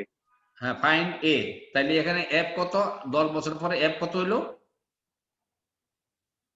সেলভেজ value কত? সেলভেজ ভ্যালু কত পাইলা? কত কইছি এখানে? কত বললাম? স্যার 10,000 বলছেন। 10% অফ হিজ অরিজিনাল ভ্যালু ধরে দিলাম, এটার জন্য 10%, এটার জন্য 10%, তাহলে এখানে 10,000 হইলো এফ। তাহলে অ্যানুয়াল কস্ট কত হইলো? অ্যানুয়াল প্রতি বছর কত হইলো? এই কি দিয়ে মাল্টিপ্লাই করবা? কি দিয়ে মাল্টিপ্লাই করবা? স্যার সেলভেজ ভ্যালু দিয়া। সিঙ্কিং ফান্ড ফ্যাক্টর দিয়া। ও সিঙ্কিং। তাহলে অঙ্কটা কি দাঁড়ালো? অ্যানুয়াল কস্ট হইলে যদি আমি সেলভেজ ভ্যালু থাকতাম, তাহলে ইকুয়েশন লেখো অ্যানুয়াল কস্ট অফ ডিজেল সমান সমান capital cost multiplied by CRF 10 plus annual cost of annual operating cost 10,000 minus sinking fund annual cost of salvage value, অর্থাৎ salvage value multiplied by sinking fund factor minus. বুঝছো কি কইছি?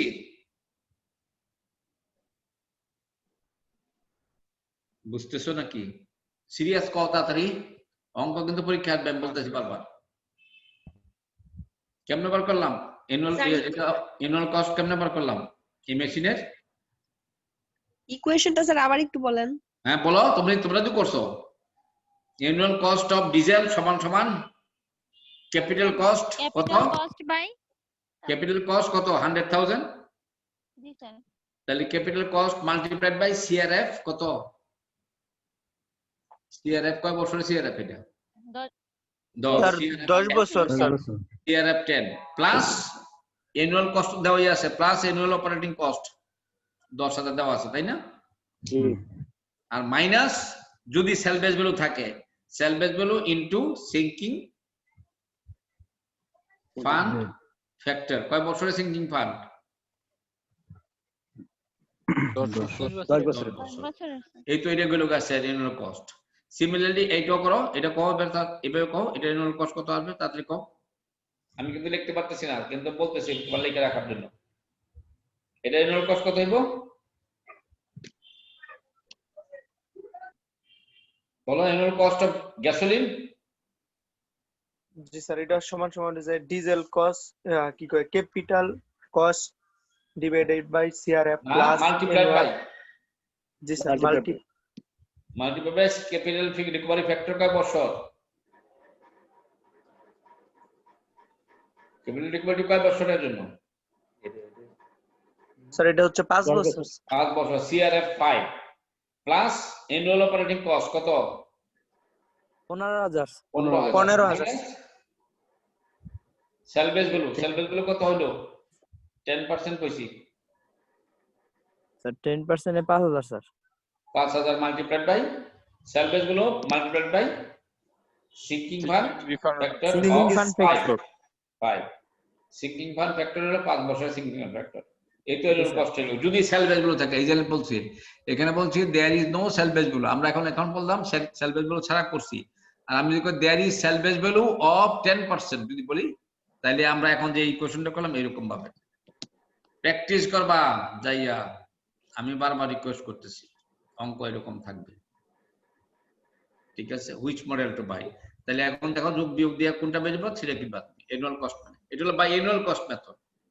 এখন আমরা যাচ্ছি প্রথম, তোমরা যেটা কইছিলে নেট প্রেজেন্ট ভ্যালু দিয়া। নেট প্রেজেন্ট ভ্যালু দিয়ে যাচ্ছ, এই যে এটা নেট প্রেজেন্ট ভ্যালু, এই যে নেট প্রেজেন্ট ভ্যালু দিয়ে 10% ইন্টারেস্ট রেটে, এই যে ডিসকাউন্ট ফ্যাক্টর 10%। তোমার যে কথাগুলি আমরা লিখছি, annual operating cost, annual outlay মানে annual disbursement cost, spending, outlay মানে স্পেন্ডিং। তাহলে প্রথম বছর আমি মেশিন কিনছি কত হাজার টাকা দিয়া? মেশিন কিনছি স্যার, একটা কিনছি 1 লাখ। ডিজেল করতেছি, ডিজেল কত নাই কিনছি? 1,10,000। 1 লাখ না, 1 লাখ দিয়ে কিনে আবার 10,000 টাকা লাগছে কি জন্য? চালাইতে মেইনটেনেন্স। তাহলে প্রথম বছর 1,10,000, দ্বিতীয় বছর 10,000। মেইনটেনেন্স কস্ট সব 10, প্রত্যেক বছর 10 বছর পর্যন্ত। এখন এটাকে তুমি সবগুলিকে প্রেজেন্ট ভ্যালু বার করবা, এই যে প্রেজেন্ট ভ্যালু, এই যে প্রেজেন্ট ভ্যালু। তাহলে এখানে ডিসকাউন্ট ফ্যাক্টর বের করতে হবে 10% এর, ওই আগের মতন। এটা প্রথম বছরের ডিসকাউন্ট ফ্যাক্টর হলো 0.9, এরকম 0.99 এরকম ক্যালকুলেশন করবা। তাহলে এইটা মাল্টিপ্লাইড বাই এটা হলো প্রেজেন্ট ভ্যালু হলো, এইটা মাল্টিপ্লাইড বাই এখানকার ফ্যাক্টর, এটা প্রেজেন্ট ভ্যালু হলো। যদি এরকম করো সবগুলি, তাহলে সব যোগ দিয়া আমার টোটাল প্রেজেন্ট ভ্যালু কত হইব? 1,52,340। এই যে 10,000 টাকা করে প্রতি বছর আস্তে আস্তে এটাকে 10 বার ক্যালকুলেশন না করে একটা ফ্যাক্টর দিয়ে করা যায়। এটা 10,000 মাল্টিপ্লাইড বাই একটা ফ্যাক্টর, এটা হলো given A find P. 6 number factor দেখো 6 নম্বর ফ্যাক্টর বের করো, কি লেখা আছে?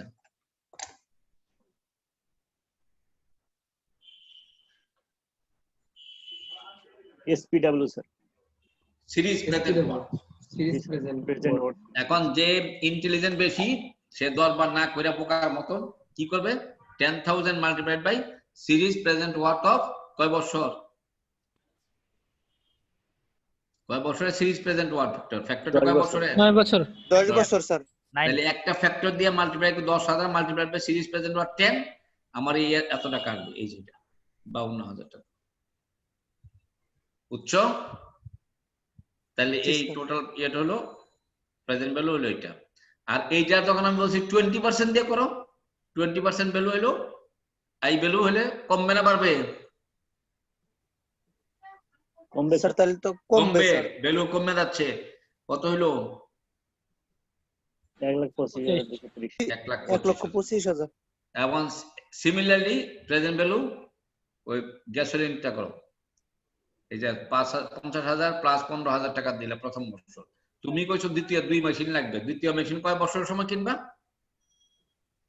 স্যার আবার 6 বছরের পরে 5 বছর লাইফ শেষ 6 বছরের সব মাথায় দেই আমি এটা কিনবো এই যে আবার 50,000 টাকা আবার 15,000 টাকা 65 তাহলে সবগুলি এপ্লাই করো সিমিলারলি এই প্রেজেন্ট ভ্যালু দিয়া এটা টোটাল করো এটা কত হলো 1,65,000 আর 20% দিয়ে কত হলো 1,21,000 এখন তুমি 10% এ কোনটা কিনতে আছো 10% এর এটা হলো 165 আর এটা ছিল 1,52,000 কোনটা কিনবা 10% কোনটা কিনবা ডিজেল কিনবো স্যার 10% ডিজেল আর 20% হলো ডিজেল এই যে ডিজেল এই যে 8% ডিজেল ইজ প্রেফারেবল ডিজেল কেন কইছি ডিজেল কস্ট কম তাই তো জি স্যার 20% কোনটা কিনবা এটা 1,21,000 আর এটা হলো 1,25,000 কোনটা কিনবা 25 না diesel 1,21,000 21 sir gasoline sir gasoline কিনবা কত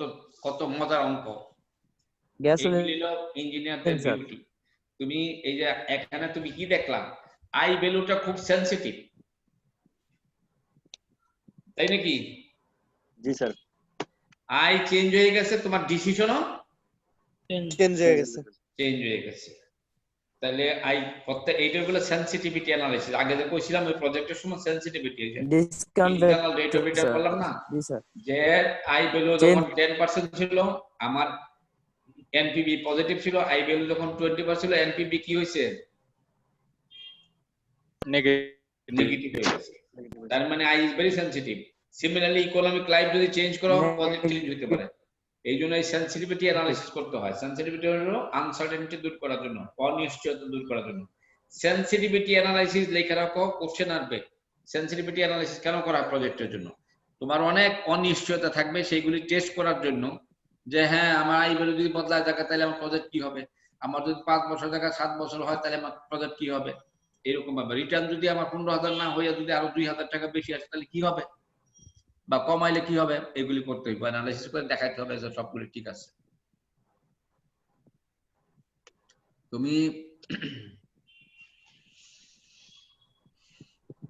তাহলে দেখো এই দুইটা ভ্যালুর মধ্যে আমার ডিসিশন চেঞ্জ হয়ে গেছে 10% একটা কিনতেছিলাম 20% আরেকটা কিনছি তোমার ডিসিশন কিন্তু চেঞ্জ হয়েছে তাহলে এই দুইটার মাঝে যখন ডিসিশনটা চেঞ্জ হলো এই 10 আর 20 মাঝে আরেকটা ভ্যালু আছে একটা আই ভ্যালু আছে বুঝতেছো তোমরা যে 10% and 20% মধ্যে একটা ভ্যালু আছে আই যে ভ্যালুতে কি হবে দুইটা ভ্যালু কি হবে নিউট্রাল হবে সমান হবে এইটা হলো ক্রস ওভার ডিসকাউন্ট তখন তোমার যে কোনো মেশিন দিয়ে তুমি কিনতে পারবা যে কোনোটা কিনতে পারবা সমান সমান সমান কস্ট হবে তাইলে এটা কি মেথড দিয়ে করলাম net present value good NPV criteria এটা এনপিভি ক্রাইটেরিয়া তখন কি করলাম আমরা অ্যানুয়াল কস্ট মেথড দিয়ে করছি এটা হলো এনপিভি মেথড দিয়ে করলাম ভেরি ভেরি ইম্পর্টেন্ট এই যে এটা করে তাহলে দুইটার মাঝে যে ফ্যাক্টরটা আছে যে between 10 and 20 there is a discount rate at which will make us indifferent অর্থাৎ আমরা যে কোনোটা করতে পারি ইনডিফারেন্ট আমি যে কোনো two alternative present worth of cost will be same এটাকে বলা হয় ক্রস ওভার ডিসকাউন্ট এই যে দেখো আমি প্লট করো আবার আগের মতন ডিসকাউন্ট রেট এবং এনপিবি 10% টা দুইটা ভ্যালু ঠিক করে একটা 25,000 একটা 1,52,000 একটা 65 আবার এখানে 20% একটা 1,21,000 একটা 1,25,000 দেখো এই যে এটা হলো আমার ডিজেলের ডায়াগ্রাম আর এটা হলো আমার গ্যাসোলিনের ডায়াগ্রাম। এই দুইটা এমন একটা জায়গার মধ্যে মিট করছে, এই 10 এর মাঝে, যে জায়গা দিয়ে গেলে পরে ক্রস ওভার ডিসকাউন্ট রেট। এটা কি হইলো এখানে নেট প্রেজেন্ট ভ্যালু সমান, এটা নেট প্রেজেন্ট ভ্যালু সমান, কিন্তু এটাকে বলে ক্রস ওভার ডিসকাউন্ট। আর নেট প্রেজেন্ট ভ্যালু 0 হইলে কি কইতাম আমরা, ওটাকে কি কইছি আমরা, আইআরআর না? আর এখানে কিন্তু নেট প্রেজেন্ট ভ্যালু 0 না, এই নেট প্রেজেন্ট ভ্যালু কি সমান সমান, এটা 0 না, কিন্তু 0 হইলে হইব আইআরআর, আর যেহেতু সমান সমান cross over discount rate, cross over discount rate, দুইটার মধ্যে তফাৎ আছে। এই জিনিসগুলি খুব মনে করবা আজকে, এই ফান্ডামেন্টাল কিন্তু শেষ হয়ে যাচ্ছে পরীক্ষার পর পড়াশোনা। আমরা এই যে equipment figure cross over discount rate বের করতে পারি। এটার সেই মেথড আমি দেখালাম, গ্রাফিক্যাল মেথড। এবার অ্যালজেব্রিক মেথডোলজি আছে, এই যে অ্যালজেব্রিক মেথড, অ্যালজেব্রিক মেথডটা বোধ এখানে একটা ইকুয়েশন আছে, এখানে একটা ইকুয়েশন আছে, দেখে নিবা। এই জায়গাটা এটা ডবল হয়ে গেছে, ক্যামেরাটা এটা টাচ করছে, এটা ক্রস ওভার ডিসকাউন্ট রেটটা দেখে নিবা, এটা ওভারল্যাপ করছে স্লাইডটা। আমরা এই 10% আমরা করছি, রিপ্লেসমেন্ট করছি, প্রেজেন্ট ওয়ার্থ ইকুয়ালাইজিং বলে।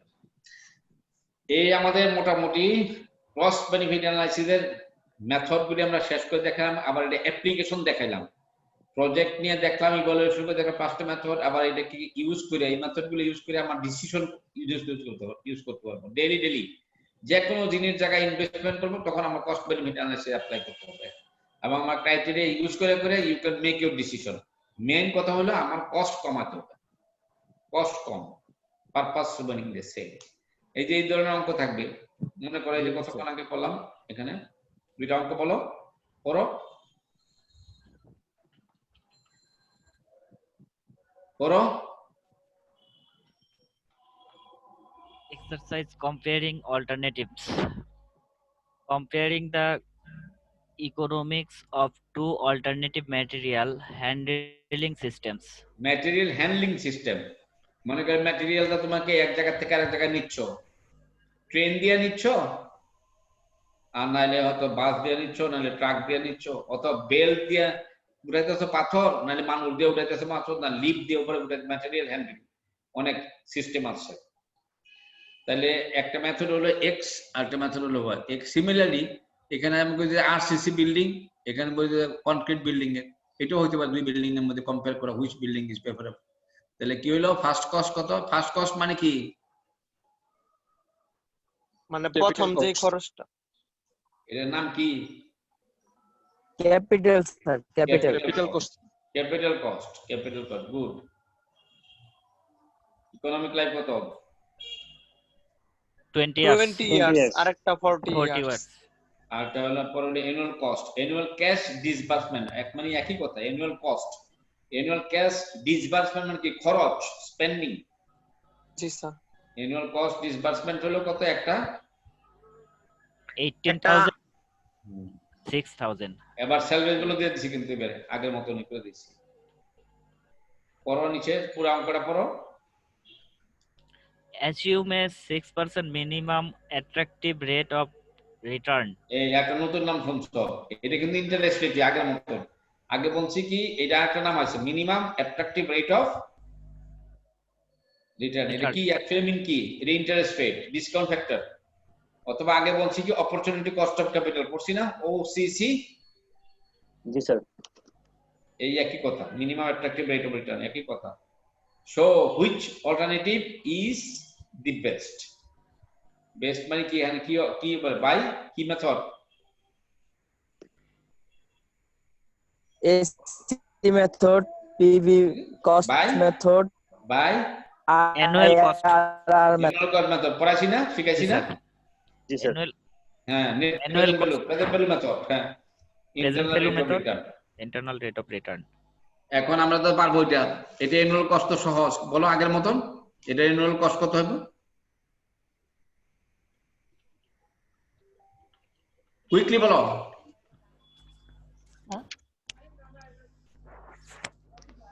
এটা লেখো খাতায়, আমি 2 মিনিটের মধ্যে জিজ্ঞেস করতেছি। এটা অ্যানুয়াল কস্টের ফর্মুলাটা লেখো পুরাটা। এনুয়াল কস্ট কি কি হবে, অ্যানুয়াল কস্ট দাও, তাড়াতাড়ি লেখো, যে লিখতে পারবা আজকে তাকে হাইয়েস্ট নাম্বার দাও। বলো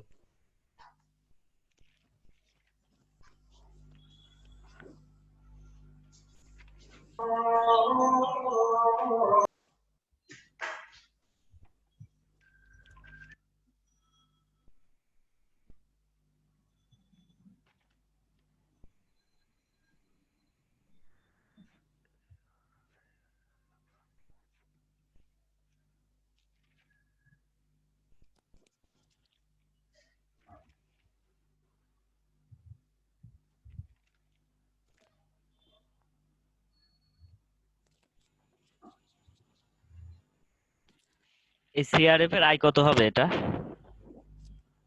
20 6%। আয় তো 20 হবে। একটা 20 আর একটা 40 নাকি?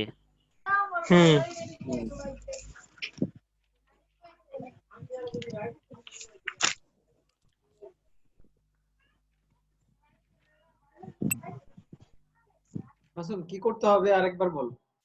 ওই যে আগে যেরকম ফর্মুলা লিখছে না, এরকম ফর্মুলা লিখতে হবে আর কি, দুইটার জন্য আলাদা আলাদা, এক্স আর ওয়াই এর জন্য। কি সিভিএফ ফর্মুলা হবে? আগের মাত্রা কিভাবে ইয়া করছে ওই রকমই আর কি ফর্মুলা। আগেরটা তো না বুঝেই করে ফেলছি। i20 আর n ও কি 20 হবে তাহলে?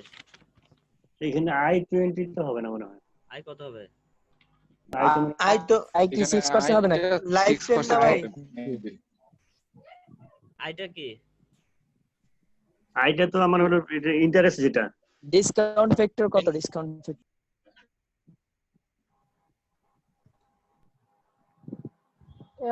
হবে না, তুমি নকল করতেছো। লিখে নাও সবার থেকে।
কিরে ভাই নাক টানাটানি এটাই কর, মিউট করে পরে কর।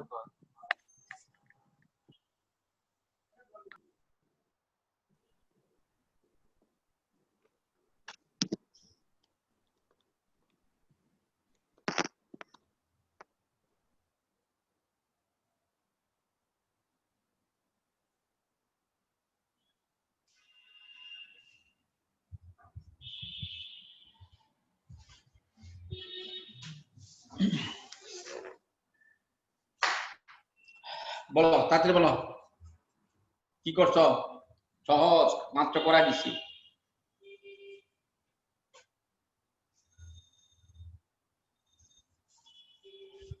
বলো প্রথমটা, অ্যানুয়াল কস্ট কত?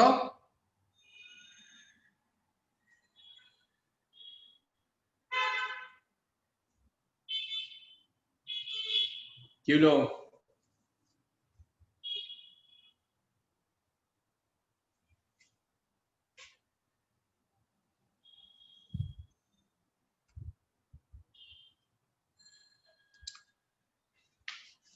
কি হইলো? কেউ পারো নাই? স্যার যে করতেছে স্যার। না, একটু সোজা বললে ফটফটাই শেষ করার কথা। বলা করার দরকার অঙ্ক, খালি আমাকে বলো কি করবা, কোনটা কোনটা কি হইতেছে লেখো খালি। কেমনে কেমনে করবা? ক্যাপিটাল মাল্টিপ্লাই বাই এটা বলো, এক্সটা বলো। এটা অ্যানুয়াল কস্ট কত হবে কেমনে কেমনে?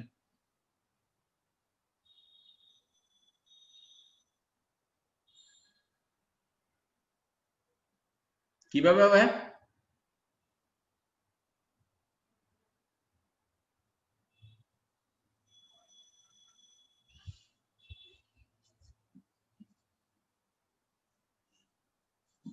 বলো।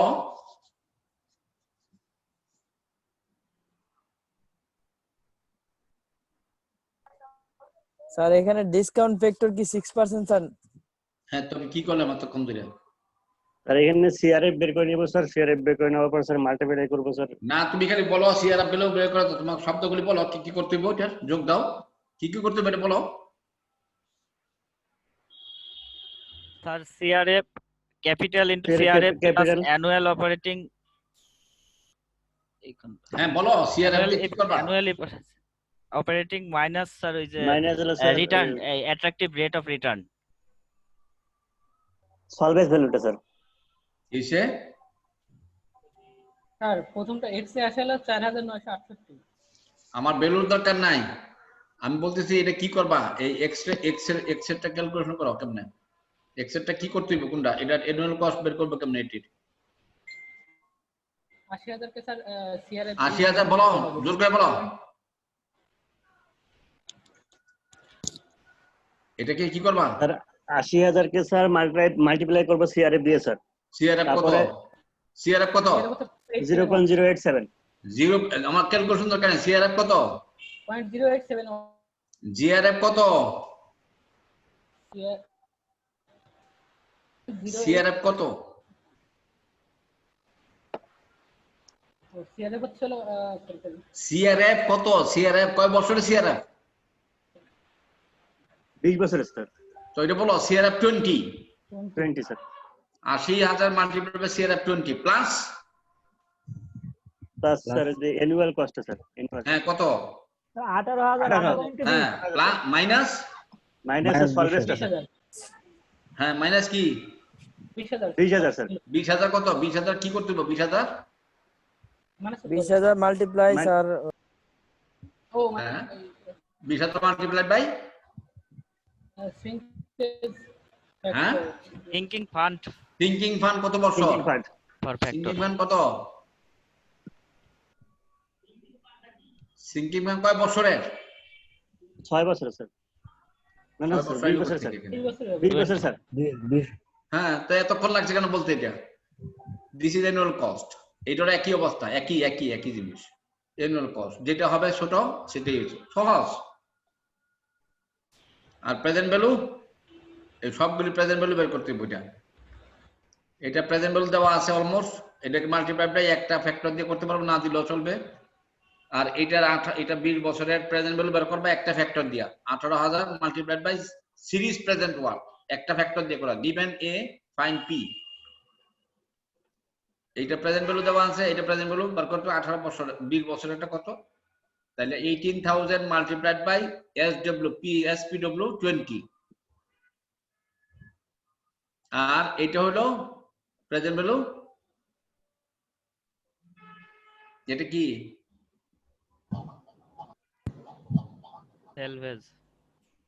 সেলভেজ বলো। হ্যাঁ বলো।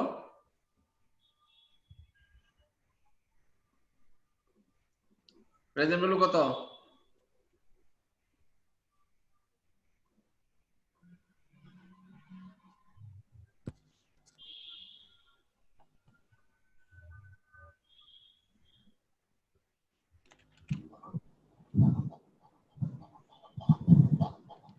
এটা বিয়োগ হবে,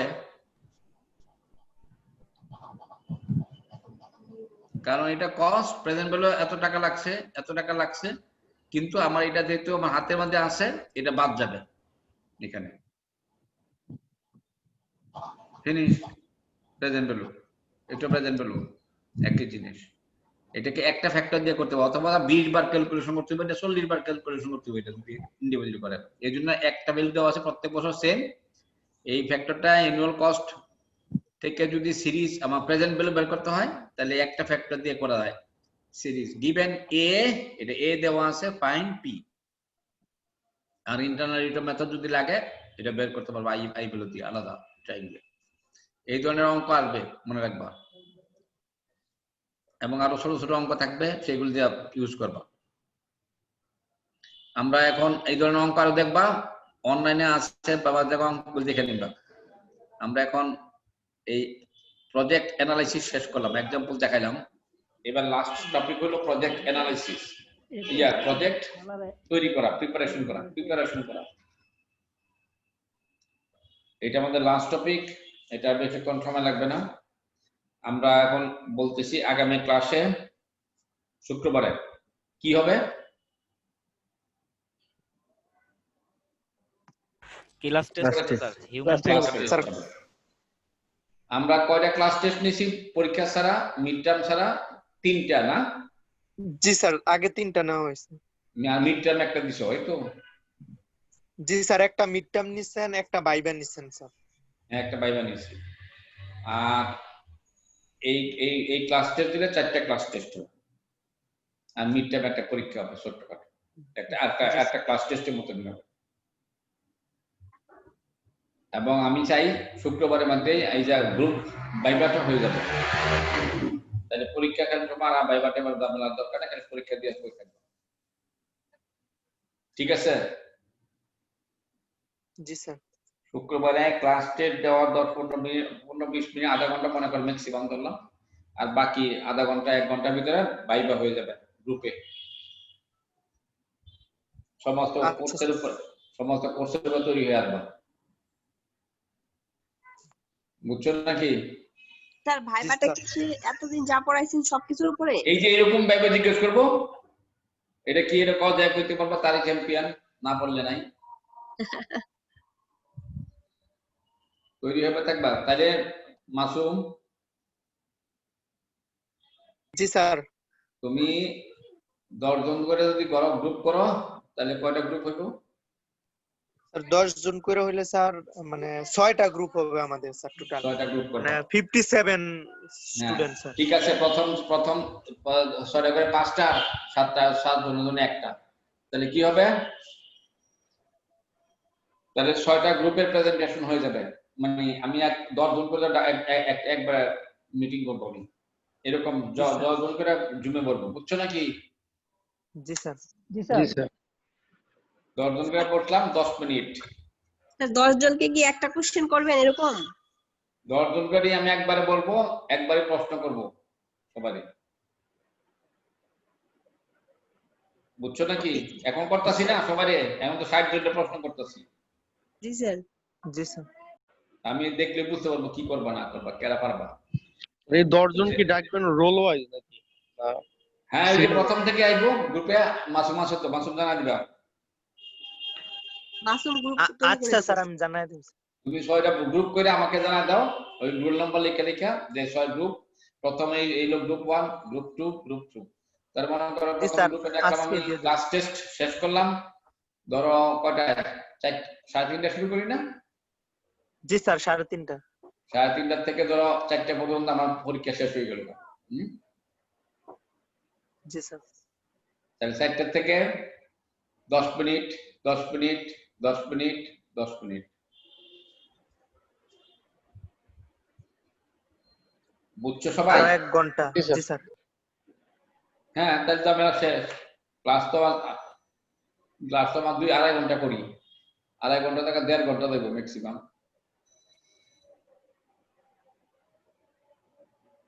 বুঝতে পারছো সবাই জি স্যার তাহলে মাসুম ভাই ডাকবো নাকি গ্রুপে জি স্যার বুঝতে পারছি হ্যাঁ তুমি এটা ঠিক করে দিবা ওকে এক্সেলেন্ট তাহলে আজকে আমরা মোটামুটি শেষ করতে চাই অলমোস্ট এবং লাস্টে যদি কিছু থাকে কালকে ক্লাস টেস্ট যখন দেখাইলে আপনার পছন্দ হলে নেবেন না হলে দরকার নেই আচ্ছা এটা পড়ে ওকে প্রজেক্ট এই লাস্ট টপিক আমরা অনেক কথাবার্তা বলছি প্রজেক্ট কাকে বলে এদের ডিপ ডেফিনেশন দিয়ে ডিসিশন অ্যাক্টিভিটি আমরা বলছি আমরা এই সম্বন্ধে ইউজ করছি শব্দ এই প্রজেক্টগুলি কেন করা হয় এই যে it is a specific activity with a specific starting point. আমরা starting point জানি 0 থেকে শুরু করে and ending point n is economic life. এটা ন্যাশনাল প্ল্যান or প্রোগ্রামের জন্য এটা সেপারেট ইন্ডিভিজুয়াল প্রজেক্ট। গতকাল কতগুলি টাকা প্রজেক্ট হয়েছে মনে করবা, ঠিক আছে? আমরা এগুলি প্রথম থেকে বলছি প্রজেক্ট কাকে বলে, প্রজেক্টের অ্যাক্টিভিটি গুলো কি, আমরা এগুলি আলোচনা করছি। এই প্রজেক্ট অ্যাকচুয়ালি অ্যাক্টিভিটিটা এই যে plans, project, plan, good project, project format, এগুলি কি শব্দগুলি পড়ে নেবে, এগুলি সব শব্দ। কেন করা হয়? To accelerate economic growth. এই যে GDP requires good project, GDP, sound planning লাগে, এগুলি করার জন্য লাগে। এই অ্যাক্টিভিটি গুলি কি প্রজেক্টের ভিতরে, এই হলো ফান্ডামেন্টাল, অনেক ইম্পর্টেন্ট জিনিস। প্রজেক্টের ভিতরে অনেক কিছু লাগে। আমরা খালি কস্ট বেনিফিট অ্যানালাইসিস করছি, কস্ট ধরছি, বেনিফিট ধরছি, এত সহজ না, সবগুলির থেকে আসবে। এই যে প্রজেক্টের এটা হলো অ্যাক্টিভিটি, প্রজেক্ট। প্রসেস, একটা কেমিক্যাল ইন্ডাস্ট্রিয়াল প্রসেস, একটা প্রসেস। প্রোডাকশন, যে কোনো একটা জায়গাতে প্রোডাকশন তৈরি করতে পারে, বা service, transport, railway line, road, Bridges. তারপরে ট্রান্সফরমেশন, ওই যে ট্রান্সফরমেশন মানে কি, যে এটাও ফার্টিলাইজার এই প্রসেসের ভিতরে পড়ে, যে কোনো জায়গায় করতে পারি। এই সমস্ত প্রজেক্ট আমরা করতে পারি, পড়ি। এই হলো অ্যাক্টিভিটি প্রজেক্ট। এর ভিতরে আমার ইনপুট লাগবে, কি কি ইনপুট দিতে হবে, পড়াও তাদের কুইকলি পড়াও। Human capital, material capital, financial capital, land capital. এই যে আমরা ক্যাপিটাল কস্টগুলি ধরলাম, এই ক্যাপিটাল কস্টগুলি কোত্থেকে আসবে? এইগুলি মানুষের কস্ট, জিনিসপত্রের কস্ট, টাকা পয়সার কস্ট, ল্যান্ডের কস্ট, আরো অনেক কিছু কস্ট, এগুলো সব মিলে হলো ইনপুট। আর এই প্রজেক্টের কাজকর্ম করতে গেলে কি কি লাগবে বলো? প্ল্যানিং, রিসার্চ, প্ল্যানিং লাগবে, রিসার্চ লাগবে, স্টাডি লাগবে, সার্ভে লাগবে, অ্যানালাইসিস লাগবে, ইঞ্জিনিয়ারিং লাগবে, ম্যানেজমেন্ট লাগবে, মার্কেটিং এন্ড আদার্স লাগবে, সব এই সব এখানে ঢুকাইতে হবে। এই প্রজেক্টের ভিতরে আর কি লাগবে এখান থেকে? পলিটিক্যাল ফর্মওয়ার্ক, ন্যাশনাল, হ্যাঁ, এই যে গভর্নমেন্টের পলিসি এখানে থাকতে হবে, যাতে পলিসিকে অ্যাড্রেস করে। কি লাগবে? ন্যাশনাল পলিসি কি, যে আগামী 10-20 বছরের ভিতরে আমরা ডেভেলপ কান্ট্রি হয়ে যাব, এই পলিসি যেন রিফ্লেক্ট করে। তারপরে কি? Legal environment, legal environment meet করতে হইব, ফিজিক্যাল এনভায়রনমেন্ট মিট করতে হবে, সোশ্যাল ভ্যালুটা ঠিক থাকতে হবে, সোসাইটি যেন যা স্যাটিসফাইড হয়, তাদের এগুলি অ্যাটিটিউড গুলি যেন রিফ্লেক্ট করা হয়, এবং এই সবগুলি কিন্তু এখানে লাগবে। এবং তারপরে এই ভালো মন্দ বাড়িয়ে আসবে, আউটপুট ভালো আসবে, মন্দ হইতে পারে। ভালো, তাহলে আলটিমেটলি এই প্রজেক্ট থেকে আমাকে কি নেট সারপ্লাস দিল, যে সমস্ত ভালোগুলি একত্রে মাইনাস সমস্ত খারাপগুলি বিয়োগ দিয়া, মাইনাস যত ইনপুট দিছি এটা বিয়োগ দিলে সব মিলে, তাহলে আমার কি হইতে হবে? এটা পজিটিভ থাকতে হবে। এই হলো ইকুয়েশন, এটা বলে এই হলো প্রজেক্টের ব্যালেন্স সিস্টেম।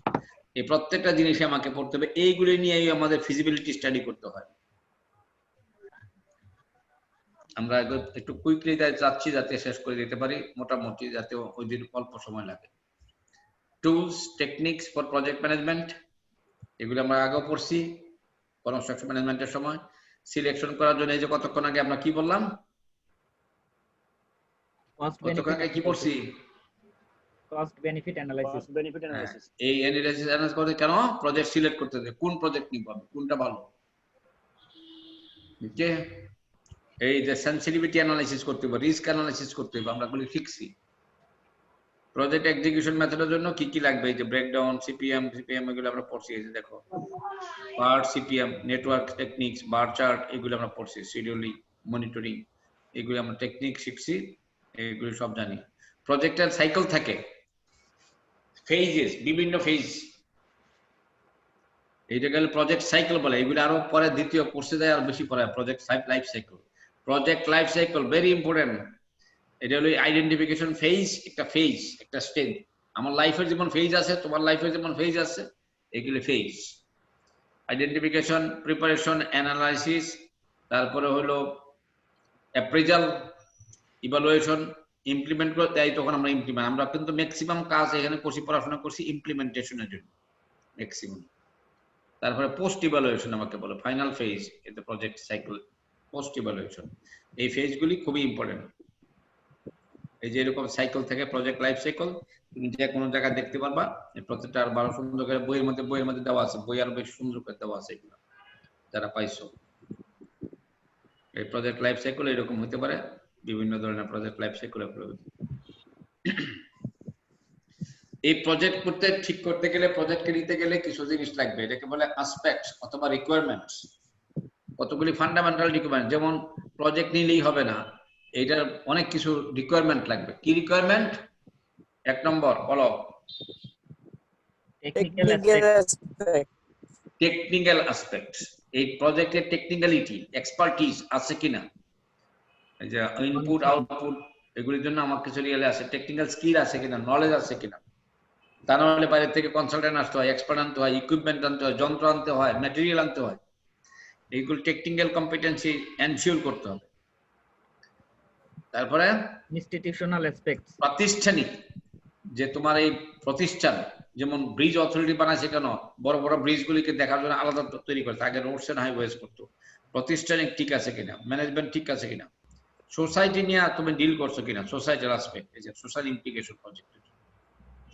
তারপরে কমার্শিয়াল ভ্যালু, এটা কারা কারা ইউজ করবে, কোত্থেকে আমার রেভিনিউ আসবে, সোর্স আসবে কোত্থেকে, মার্কেট কই, আমার ক্লায়েন্ট কই, বিক্রি হবে কোথায়, কারা কিনবে, মার্কেট কি, সাপ্লাই অফ ম্যাটেরিয়ালস কোত্থেকে সাপ্লাই আসবে, এই সমস্ত কিছু অ্যানালাইসিস, এগুলো সব আমার আলটিমেটলি ফিজিবিলিটি রিপোর্ট আসবে।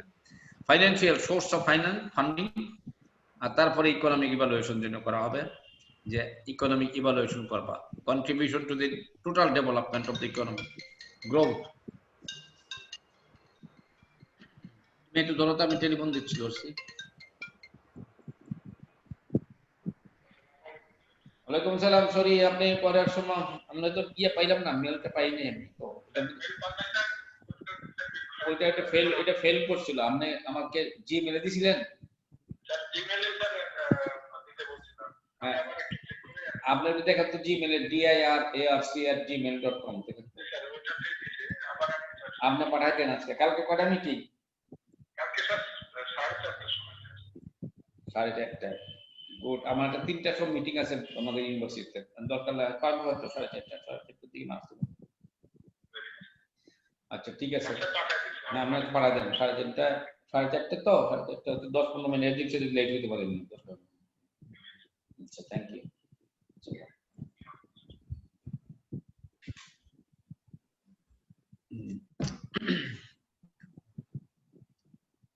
এই যে contribution to the national growth, এই জিডিপি, এইটি আমরা আলটিমেটলি উদ্দেশ্য, যেটা আমরা এই প্রজেক্ট অ্যাক্টিভিটির ভিতরে দেখাই আসি, এটুকু দেখে নিবা।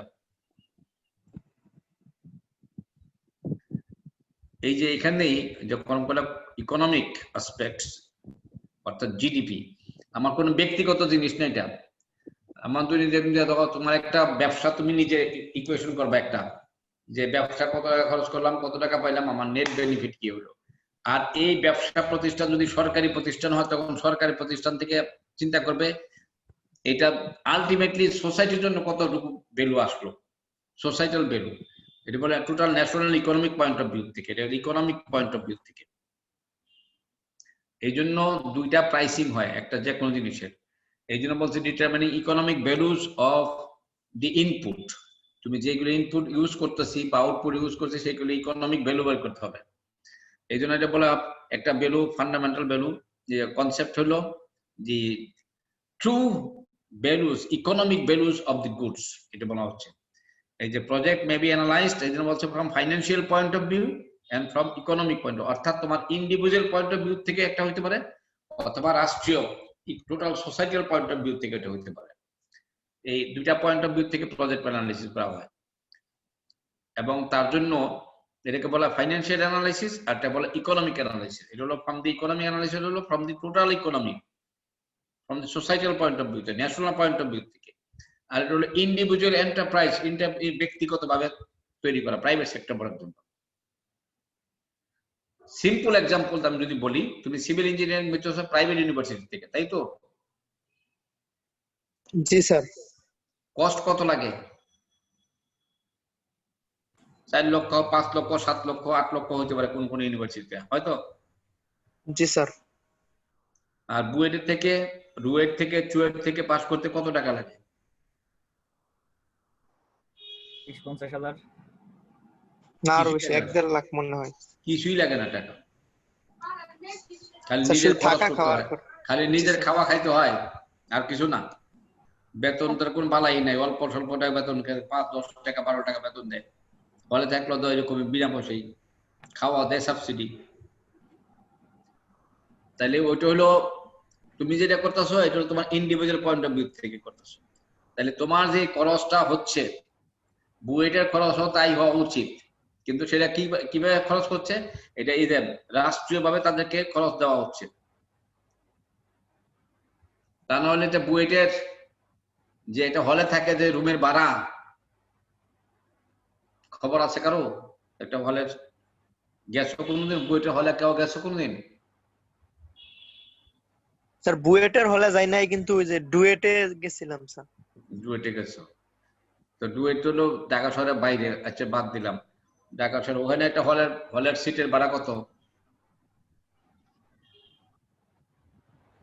স্যার এটা মনে হয় মাসে মনে হয় হলে গেছি স্যার। 12 টাকা স্যার।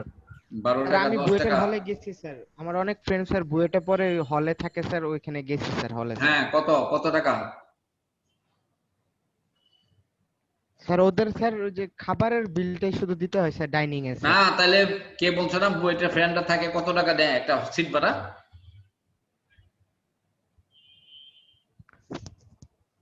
কত? স্যার সিট ভাড়া জিজ্ঞাসা করি নাই স্যার ওরে স্যার কখনো স্যার, কিন্তু স্যার হলে গেছি স্যার ওদের। হ্যাঁ, কত টাকা? এখন যদি আমি কই বুয়েটের হলের একটা সিট, আর তুমি যে থাকো ভাড়া করে ইউআইটিএস এর আশেপাশে, একটা সিটের ভাড়া কত? স্যার ইউআইটিএস এর স্যার সিটের ভাড়া হচ্ছে স্যার এই 2500 টাকা স্যার। 2500 টাকা, মানে এটা স্যার সর্বনিম্ন স্যার 2500। সর্বনিম্ন 2500। ইউআইটিএস এর কি সিট আছে নাকি আলাদা? এখানে কি পাও? কিছু না স্যার। কিছুই না। বিনা পয়সা পানি পাও? বিনা পয়সা বিদ্যুৎ পাও? না, ওই যে ইনক্লুডেড। সিকিউরিটি পাও? মেডিকেল সার্ভিস পাও? না না। অ্যাম্বুলেন্স সার্ভিস দেয়? ডাক্তার দেখে? না স্যার। আর যে বুয়েটের একটা সিটের ভাড়া কত, তাহলে কত হওয়া উচিত? আমি যদি একটা সুন্দর হলের যদি একটা ভাড়ার সিটের ভাড়া যদি আমি অ্যাডভার্টাইজমেন্ট করি যে শেরে বাংলা হলে বা তিতুমির হলের এত সাউথ ফেসিং একটা বাসা, একটা রুমের ভাড়া, একটা সিট ভাড়া দেওয়া হবে, কত টাকা নিবে চাইবো? যেখানে 24 ঘন্টা বিদ্যুৎ থাকে, পানি থাকে, কম পক্ষে স্যার 5000 টাকা এত ফ্যাসিলিটি দিলে। 5 থেকে 7000 পার সিট।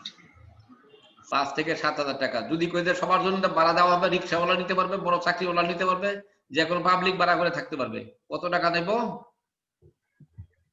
এরকমই স্যার 5 থেকে 7000। 5 থেকে 7000। তো দিচ্ছে কত? 10-12 টাকা মনে হয়। তাইলে এই হলো তফাৎ। এই তফাৎ হলো এই যে মার্কেট প্রাইস, অর্থাৎ এটার ইকোনমিক ভ্যালু কত হওয়া উচিত? সরকারি বোর্ডের economic value of the seat, এই যে ইঞ্জিনিয়ারিং পড়তেছে একটা সিটের ভাড়া কত দেওয়া উচিত বুয়েটের? দিচ্ছে কত? 12 টাকা, 10-12 টাকা। এটা হওয়া উচিত কত? 5-7,000। এইটা হলো ইকোনমিক ভ্যালু, এটা হলো economic value, value of the goods. আর এটা যদি তুমি হিসাব করে, তাহলে 12 টাকা ধরে সেই হিসাব করে, ওই যে মার্কেট প্রাইস, 12 টাকা ধরে হিসাব করবে তার খরচ কত হয়েছে। আর কিন্তু রাষ্ট্রীয় ভাবে হিসাব কত হবে, যে তার খরচ 5 থেকে 7000 টাকা। বুঝছো? দিস ইজ দি তফাৎ।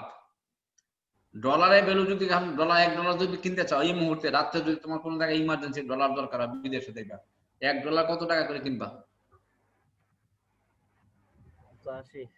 90 টাকা।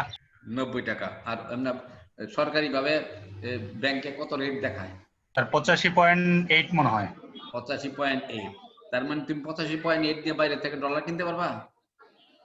জি না স্যার। তাইলে এই যে ডলারের ভ্যালু কত অ্যাকচুয়ালি পাবলিকলি মানে রাষ্ট্রীয়ভাবে সামাজিকভাবে কত ভ্যালু হচ্ছে? 85 টাকা। 90 টাকা। 90 টাকা। Because society is willing to pay কত 90 টাকা। মানে অ্যাকচুয়ালি ভ্যালু কত ডলার ভ্যালু কত হলো? 85.90 কিন্তু এটা জোর করে দেখানো হচ্ছে কত টাকা? 85 টাকা। 85 টাকা। এই তফাৎ। এটা হলো ফাইন্যান্সিয়াল ভ্যালু অফ ডলার হলো 85 আর economic value of the dollar কত? 90। This is the difference. এই কথাটা মনে রাখবা। ওই তোমার বইয়ের মধ্যে দেখো 2 পৃষ্ঠা দেওয়া আছে ইকোনমিক অ্যানালাইসিস, 2টা পৃষ্ঠা লাস্টে দিয়ে দেখবা, লাস্টে এই বইয়ের ভিতরে লাস্টে দেখবা ডিটারমাইনিং ইকোনমিক ভ্যালুস। এখানে দেখবা যে 2 পৃষ্ঠা দেওয়া আছে, 185 পৃষ্ঠায় প্রজেক্ট অ্যানালাইসিস লেখা আছে। এই 185 পৃষ্ঠায় দেখবা 2 পৃষ্ঠার মধ্যে এই ভ্যালুটা এরকম ব্যাখ্যা দেওয়া আছে কিভাবে করা হয়। তারপরে 188 পৃষ্ঠার মধ্যে দেওয়া আছে ফিজিবিলিটি রিপোর্ট। এইটা হলো শেষ। এরপরে তোমার এখানে 2টা অঙ্ক দেওয়া আছে, 3টা অঙ্ক দেওয়া আছে লাস্টে। এই যে আমরা এখন যে অঙ্কগুলি পড়লাম দেখবা যে লেবার ভার্সাস, কারো কাছে বই আছে?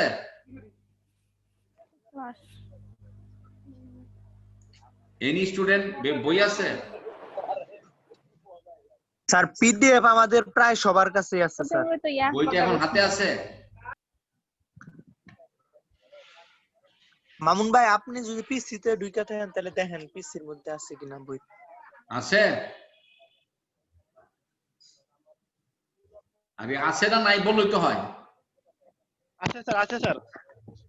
লাস্টে দা 192 পৃষ্ঠা দেখো তো। Equipment selection and replacement decision problems দেখো তো পাও কিনা লাস্টে। লাস্টে দেখো একদম 2-3 পৃষ্ঠা আগে পাইছো?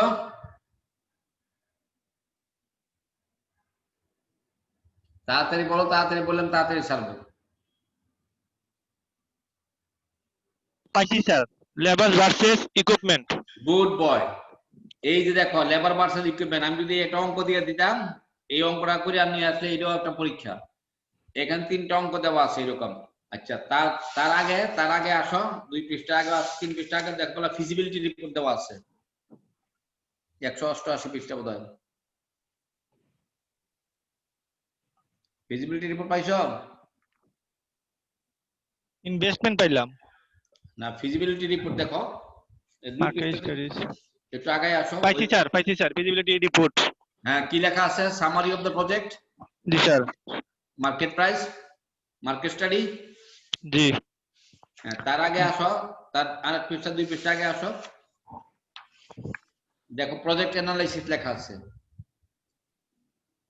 Size of locations, project analysis লেখা আছে। জি sir, project analysis, the project may be analysis. এই যে আমি এখন পড়াচ্ছি প্রজেক্ট অ্যানালাইসিস, এইটাই পড়াচ্ছি। এইটা আমি এই যে ইকোনমিক ভ্যালুগুলি পড়াইতেছি এটা আমাদের দেওয়া আছে, এগুলি পড়ে দেখবা। এখান থেকে কিন্তু ক্লাস মানে ফাইনাল পরীক্ষার প্রশ্ন আনবে আমি বলে দিতেছি কোত্থেকে। পরীক্ষার প্রশ্ন দেব হিউম্যান ফ্যাক্টর আর প্রজেক্ট অ্যানালাইসিস, আর হলো কন্ট্রাক্ট। এই 3টার থেকে এই লিনিয়ার প্রোগ্রামিং, লিনিয়ার প্রোগ্রামিং 3টার থেকে কন্ট্রাক্ট অ্যানালাইসিস দরকার নাই। বুঝছো নাকি? জি sir. Linear programming, human factor আর প্রজেক্ট অ্যানালাইসিস। ফাইনাল পরীক্ষার জন্য তৈরি থাকবা। শুক্রবারে স্যার বাইবা নেবেন স্যার? এটা কি অল সাবজেক্টের উপর নেবেন? শুক্রবারে বাইবা নিমু মোটামুটি সব জায়গায় ইয়ার থেকে, মিড টার্মের পরের থেকে। তাহলে হিউম্যান ফ্যাক্টর আছে কেন? প্রজেক্ট অ্যানালাইসিস না, কন্ট্রাক্ট থেকে আসবে। Contract, human factor, linear programming আর আজকে এই 4টার থেকে। প্রথম দুটো না, ম্যানেজমেন্ট না, কনস্ট্রাকশন ম্যানেজমেন্ট না। স্যার হিউম্যান ফ্যাক্টর আছে, হিউম্যান ফ্যাক্টর কন্ট্রাক্ট স্পেসিফিকেশন আছে না, কন্ট্রাকচুয়াল ডকুমেন্ট পড়াইছি না? জি স্যার, কন্ট্রাক্ট স্পেসিফিকেশন। হ্যাঁ, এখান থেকে এই পর্যন্ত আসবে ভাইবা। আবার প্রথম দিকে জিজ্ঞেস করতে পারি, যাই পারবা ভালো, না পারলে নাই। আমি কি আমার কোন মাথা ঠিক থাকবে না, তখন জিজ্ঞেস করবো। যদি কয় স্যার আগে থেকে জিজ্ঞেস করলেন কে লেগে, আমার দোষ হইব না, মনে রেখো। জি স্যার। সহজগুলো জিজ্ঞেস স্যার, আমরা স্যার এগুলা কম বুঝি স্যার, আমি স্যার কম বুঝি। এই অঙ্কগুলি খেয়াল করবা, পড়বা। এই যে দেখা দিলাম এখন, এই যে প্রজেক্ট অ্যানালাইসিস আমি বুঝাই দিলাম, এই দুইটা ভ্যালু হলো। এই জন্য বলছি প্রজেক্ট অ্যানালাইসিস ইকোনমিক অ্যানালাইসিস করা হতে হবে, ফাইনান্সিয়াল। আমরা কোনটা করব? আমরা ইকোনমিক অ্যানালাইসিস করি। ইকোনমিক অ্যানালাইসিস কিসের উপর বেস করে? Shadow price. ওই যে লেখা আছে, কি লেখা আছে? কি লেখা আছে? Shadow price. ডলারের শ্যাডো প্রাইস কত? 90 টাকা। 90 টাকা না, এখন মনে হয় সিএস। হ্যাঁ, ডলার 90 টাকা। আর আর আর ইয়ার কি ওই যে মার্কেট প্রাইস কত? 85 টাকা। 85.5 টাকা। বুঝছো কি তাহলে? জি স্যার। তাহলে শেরে বাংলা হলের সিটের ভ্যালু শ্যাডো প্রাইস কত? 5000 টাকা। আর মার্কেট প্রাইস কত? 12 টাকা। 12 টাকা। এই তফাৎ মনে রাখো। এইভাবে তুমি এটা পড়ে নেবে, মার্কেট প্রাইস ভ্যালু বলছে ফিজিবিলিটি। তারপরে আমরা ফিজিবিলিটি রিপোর্ট করতেছি। এইটুক শেষ। এই যে ডিটারমাইনিং ফরেন এক্সচেঞ্জের ভ্যালু, ফিজিবিলিটি রিপোর্টস, আমরা পারপাস কেন করা হয় এগুলো পড়বা। Study in depth analysis. Masum আজকে আমাদের ছাত্র কত আছে? 41 স্যার। স্যার এখন আছে স্যার 42। জি স্যার, একটু আগে স্যার 46 পর্যন্ত ছিল, 47। তার মানে ওই যে তারা নাকি ক্লাসে এখন পর্যন্ত ক্লাস করে নাই, তারা আর করেই নাই নাকি? জি স্যার, ওনাদেরকে আমি আবারও স্যার মেসেজ দিছি, কেউই আসে নাই sir. I don't care about, মনে রাখো। তাহলে বাই অল মিনস 5-6 জন ছাত্র কিন্তু আসা নাই, আমি আগে বলে দিলাম, বলে দিও। আমি তাদেরকে ইচ্ছা রিং করার আমার ইচ্ছা নাই। এবং তুমি আমাকে হিসাব দিয়ে দাও, যারা অ্যাসাইনমেন্ট দেয় নাই, যারা ক্লাস করে নাই, আমাকে লিস্ট করায় দাও। আমি একদম এত মাথা আমার কামাইতে পারতেছি না। পিছনে পিছনে ডেকে ডেকে না মাস্টার করি, ছাত্র পাস করার ঠেকা পড়ছে।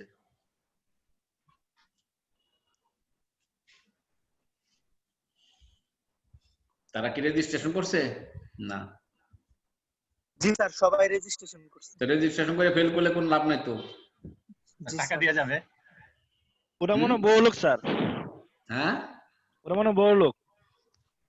জানি না আমি, আমার কোনো দোষ নাই। তোমরা কিন্তু সবাই সাক্ষী, মনে রাখো। জি স্যার, জি স্যার, অবশ্যই স্যার। আমরা সাক্ষী আছি স্যার। আমরা আছি আপনার সাথে স্যার। 42 জন মানুষ সাক্ষী রেখে বলতেছি আমি। আমি কি করব বলো আমাকে?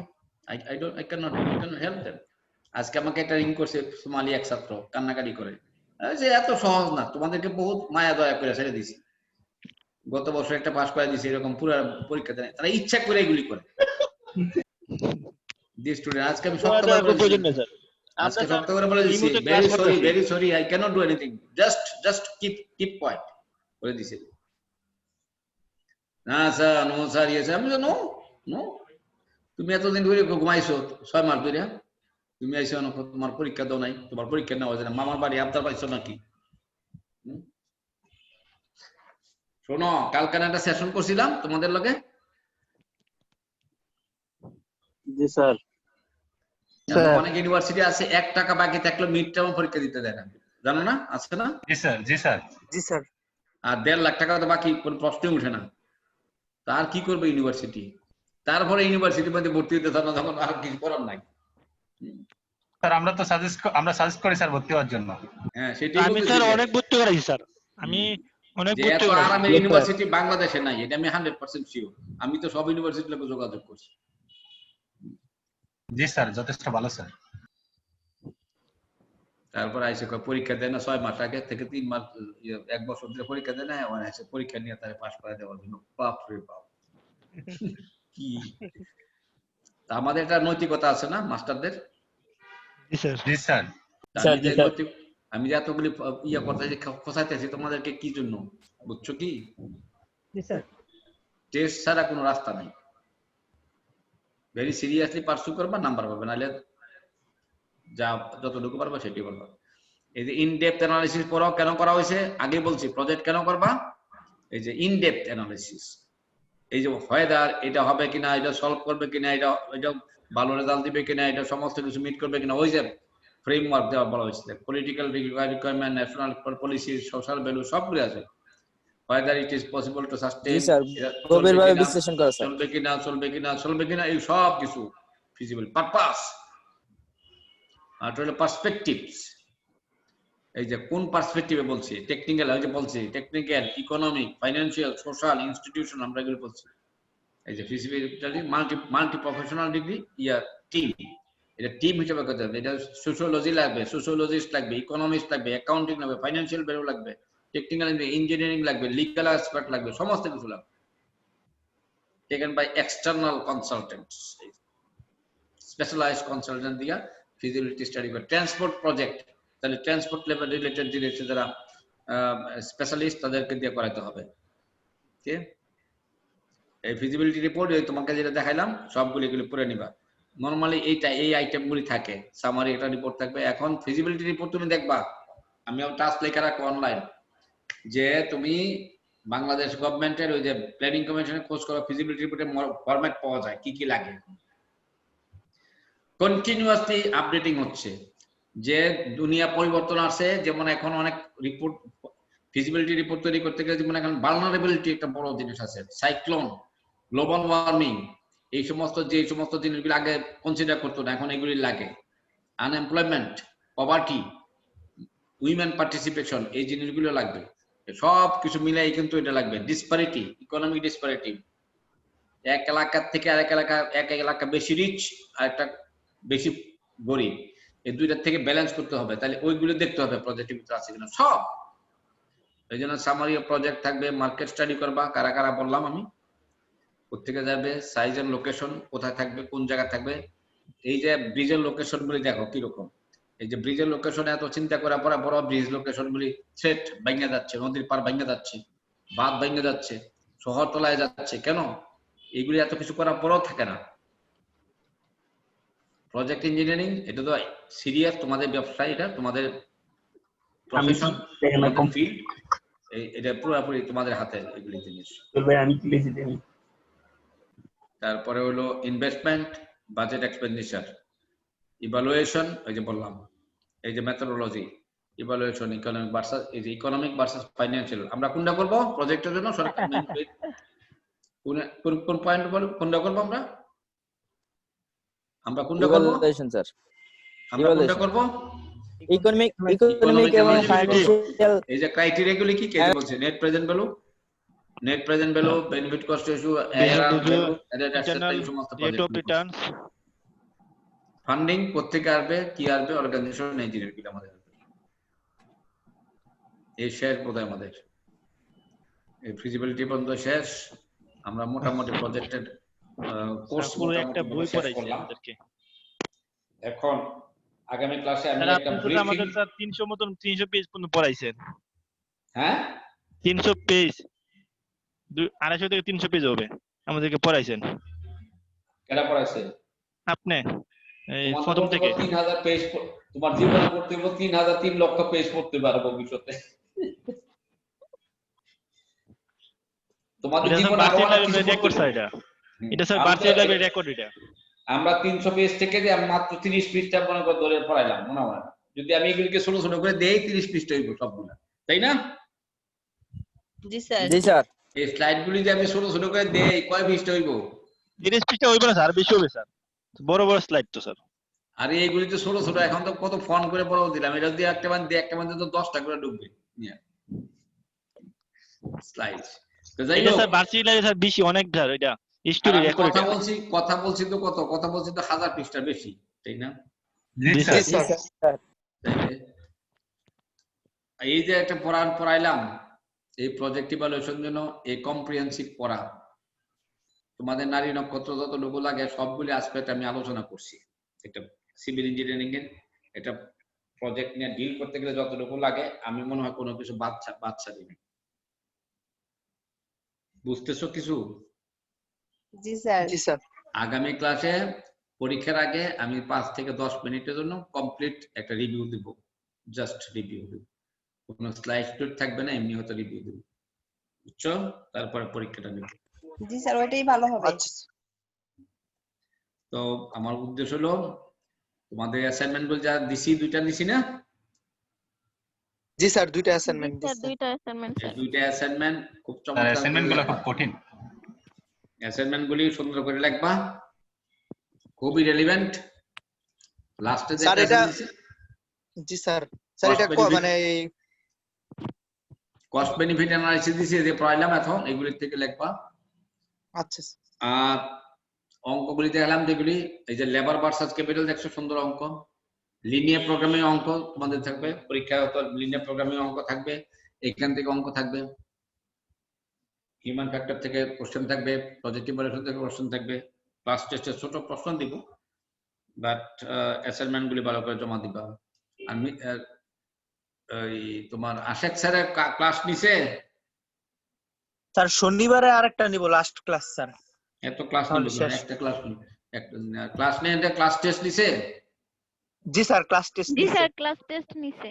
ওকে ফাইন, তাহলে আমরা আশেকের একটা প্রশ্ন থাকবে ফাইনাল পরীক্ষা ছোট্ট, আর আমার প্রশ্ন থাকবে, দুইটা মিলাই হয়তো ম্যাক্সিমাম 25 মিনিট। আগের মতো, আগে কত দিছিলাম, আধা ঘন্টা নাকি? জি স্যার, আগে স্যার 35 মিনিটের মতো। ওই যাই হোক, আধা ঘন্টা ম্যাক্সিমাম। দেখি স্যার ফাইনাল এক্সাম হবে আধা ঘন্টা? হ্যাঁ, ফাইনাল এক্সাম কি আধা ঘন্টা হবে না ক্লাস এইরকমই হবে, যদি বা আধা ঘন্টা প্লাস। আপনার এক্সামের ডেট স্যার 1 তারিখ স্যার, নেক্সট মাসে। যেদিন দিছে সেদিনই হইব। জি স্যার, 6টা থেকে 9টা দিছে। বা আমরা নিজেরা ডেট দিতে পারি, কোনো ক্ষতি নেই, দেখা যাক। জি স্যার। স্যার আর আমরা ওই যে কি বলে অ্যাসাইনমেন্ট স্যার, ওটা কত তারিখের ভিতরে জমা দেব স্যার? অ্যাসাইনমেন্ট দিবা, ক্লাস লাস্ট ক্লাস কবে স্যার? লাস্ট ক্লাসটা আগামী কালকে, মানে শুক্রবার। Friday sir. এমনে ক্লাস কয় তারিখ পর্যন্ত চলবে এটা কও? স্যার ক্লাস চলবে স্যার 23 তারিখ পর্যন্ত স্যার। না, আর বেশি হবে। 25 তারিখ স্যার। 25 তারিখ। হ্যাঁ, দেখে নিও। 26 তারিখ থেকে স্যার ফাইনাল এক্সাম। 26 তারিখ থেকে এক্সাম স্যার। তাহলে 25 তারিখে দিয়ে দিবা। আচ্ছা স্যার। পারবা না? ইনশাআল্লাহ স্যার, ইনশাআল্লাহ। 25 তারিখে জমা দিয়ে দিবা। আর এই তো শেষ, মোটামুটি ভাবে শেষ। তো ভাইবার জন্য রেডি হও। অ্যাটেন্ডেন্স, তাহলে আমাদের ক্লাস কয়টা হলো রে মাসুম? অনেকগুলো স্যার, কোনো মিস নেই স্যার। 11টা হয়েছে বোধহয়। আগামী না 10টা হয়েছে বোধহয় নাকি? আজকেরটা সহ 10টা স্যার, আজকে সহ। হ্যাঁ, কালকে আগামী ক্লাসে তো রিভিউ নিয়ে পরীক্ষা দিব, তো ওই দিন এটাও ক্লাস হবে, রিভিউ তো দিব না। আর একটা মিড একটা ক্লাস। জি স্যার, ওই দিন তাহলে। তো ঠিক আছে, তোমাকে অনেক ধন্যবাদ। স্যার ক্লাস রিভিউর পরে ভাইবা হবে না? ক্লাস রিভিউর পরে তো ক্লাস টেস্ট হবে, তারপরে ভাইবা শেষ করব। জি স্যার। ওই সব মিলে ধরো ম্যাক্সিমাম ঘন্টা দেড়েক এরকমই সময় লাগবে সব মিলে। একটা কথা বলতে চাচ্ছিলাম একটু। বলো স্যার। আমাদের তো আগের মানে অনেকেরই কয়েকজনেরই কয়েকটা প্র্যাকটিক্যাল সাবজেক্ট ছিল, তো করোনার জন্য এই সেমিস্টার আর কি দেওয়া হয় না, হয়তো আমাদের শেষ হয়ে যাইতো। তো নেক্সট সেমিস্টারও স্যার যদি অনলাইনে ক্লাস হয়, তাইলে স্যার আমাদের ওই প্র্যাকটিক্যাল ক্লাসগুলো স্যার যদি না। আমি নেক্সট ক্লাস সম্বন্ধে কোনো কথা বলতে চাই না, রাষ্ট্র যেমন চলছে চলতে থাকি, দেখা যাক কি হয়। স্যার প্র্যাকটিক্যাল ওই সাবজেক্টগুলো স্যার, ওইগুলো তো রাষ্ট্র যেমন চলছে দেখা যাক না, আমাদেরও তো চিন্তা আছে, তোমাদের চেয়ে বেশি চিন্তা আমাদের, দেখা যাক কি হয়। জি স্যার, ইনশাআল্লাহ। বেশি অ্যাডভান্স চিন্তা করা ভালো না, দায়িত্ব থাকাইতেছো আলহামদুলিল্লাহ, থাকো, দেখি কতটুকু যাওয়া যায়। স্যার বরিশালে তো এই কারণে বেশি চিন্তা করে আগেই। চিন্তার কোনো কারণ নাই। তো জুনিয়র হয়ে গেছে। মাসুম, তুমি ওদেরকে আবার লাস্ট ওয়ার্নিং দিয়ে দাও, যারা যারা ইয়ে করার দরকার নাই, তারা কি করতে চায় কন্টাক্ট করলে করতে পারে, না করলে নাই। তুমি নোট করে পাঠাই দিবা আমাকে। পাঠাইছো কালকে কয়টা দেখলাম আমি? 11টা। জি স্যার, আমি 6 জনের নাম পাঠাইছি, এই 6 জন। হ্যাঁ, এই 6 জনের ভিতরে আজকে কেউ ছিল না? না স্যার, আজকে ওকে, তাহলে আমি শেষ করতে চাই। 6 জনের মধ্যে স্যার একজন মাত্র। জি স্যার। আচ্ছা, কে একজন কেডা? মানে একজন মাত্র 3টা ক্লাস করছে, আর একজন 2টা, 2জন করছে একটা আর দুইজন করাই নাই স্যার। ওই দুজনরে স্যার আমি খুঁজেই পাই না, মানে আমাদের মেসেঞ্জার গ্রুপেও অ্যাড নাই। নাই, তাহলে আর তো বাচ্চা। একজন হচ্ছে, জি স্যার। আচ্ছা, তুমি এক কাজ করো, এই দুইজনরে। জি স্যার। কি তোমার আমাদের কোঅর্ডিনেটর কে? Sir Mohiuddin sir. মহিউদ্দিন স্যারকে এই দুইজন নাম্বার দিয়ে বলো যে আমার কথা, যে স্যার এই ছাত্রদেরকে খবর দিয়ে বলতে কি হয়েছে আমার। আচ্ছা স্যার, ঠিক আছে। জি স্যার। আচ্ছা, আসসালামু তাহলে আমরা শেষ করতে চাই, শেষ করে দাও। আসসালামু আলাইকুম। আসসালামু আলাইকুম স্যার। আসসালামু আলাইকুম স্যার। ওয়ালাইকুম সালাম স্যার। যদি ভুল করে থাকে মাফ করে দিন স্যার। আমার মাফ করবো, আমার মাফ করে দিও দাও। না স্যার, আপনি কোন ভুল করেন না স্যার, অনেক কিছু আপনার সাথে অনেক শিখতে পারছি, অনেক কিছু আমরা। এই আজকে কি স্যারের সাথে আমাদের লাস্ট ক্লাস, যে এত কথা না গিয়ে পড়াতে সময় পাবো না, কারণ শুক্রবার সময় পাবো না। হ্যাঁ পাইবা, অসুবিধা নাই, ইনশাআল্লাহ থাকবো আমরা, বাচ্চা থাকলে ইনশাআল্লাহ। জি স্যার। ইনশাআল্লাহ স্যার, ইনশাআল্লাহ। ওকে, খুদা হাফেজ। আসসালামু আলাইকুম। খুদা হাফেজ স্যার। আসসালামু আলাইকুম। ওয়ালাইকুম সালাম।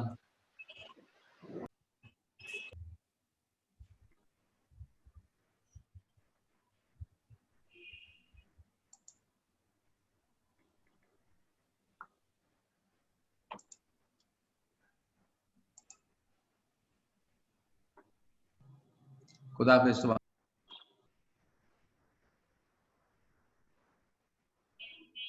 ওয়ালাইকুম সালাম। ওয়ালাইকুম সালাম।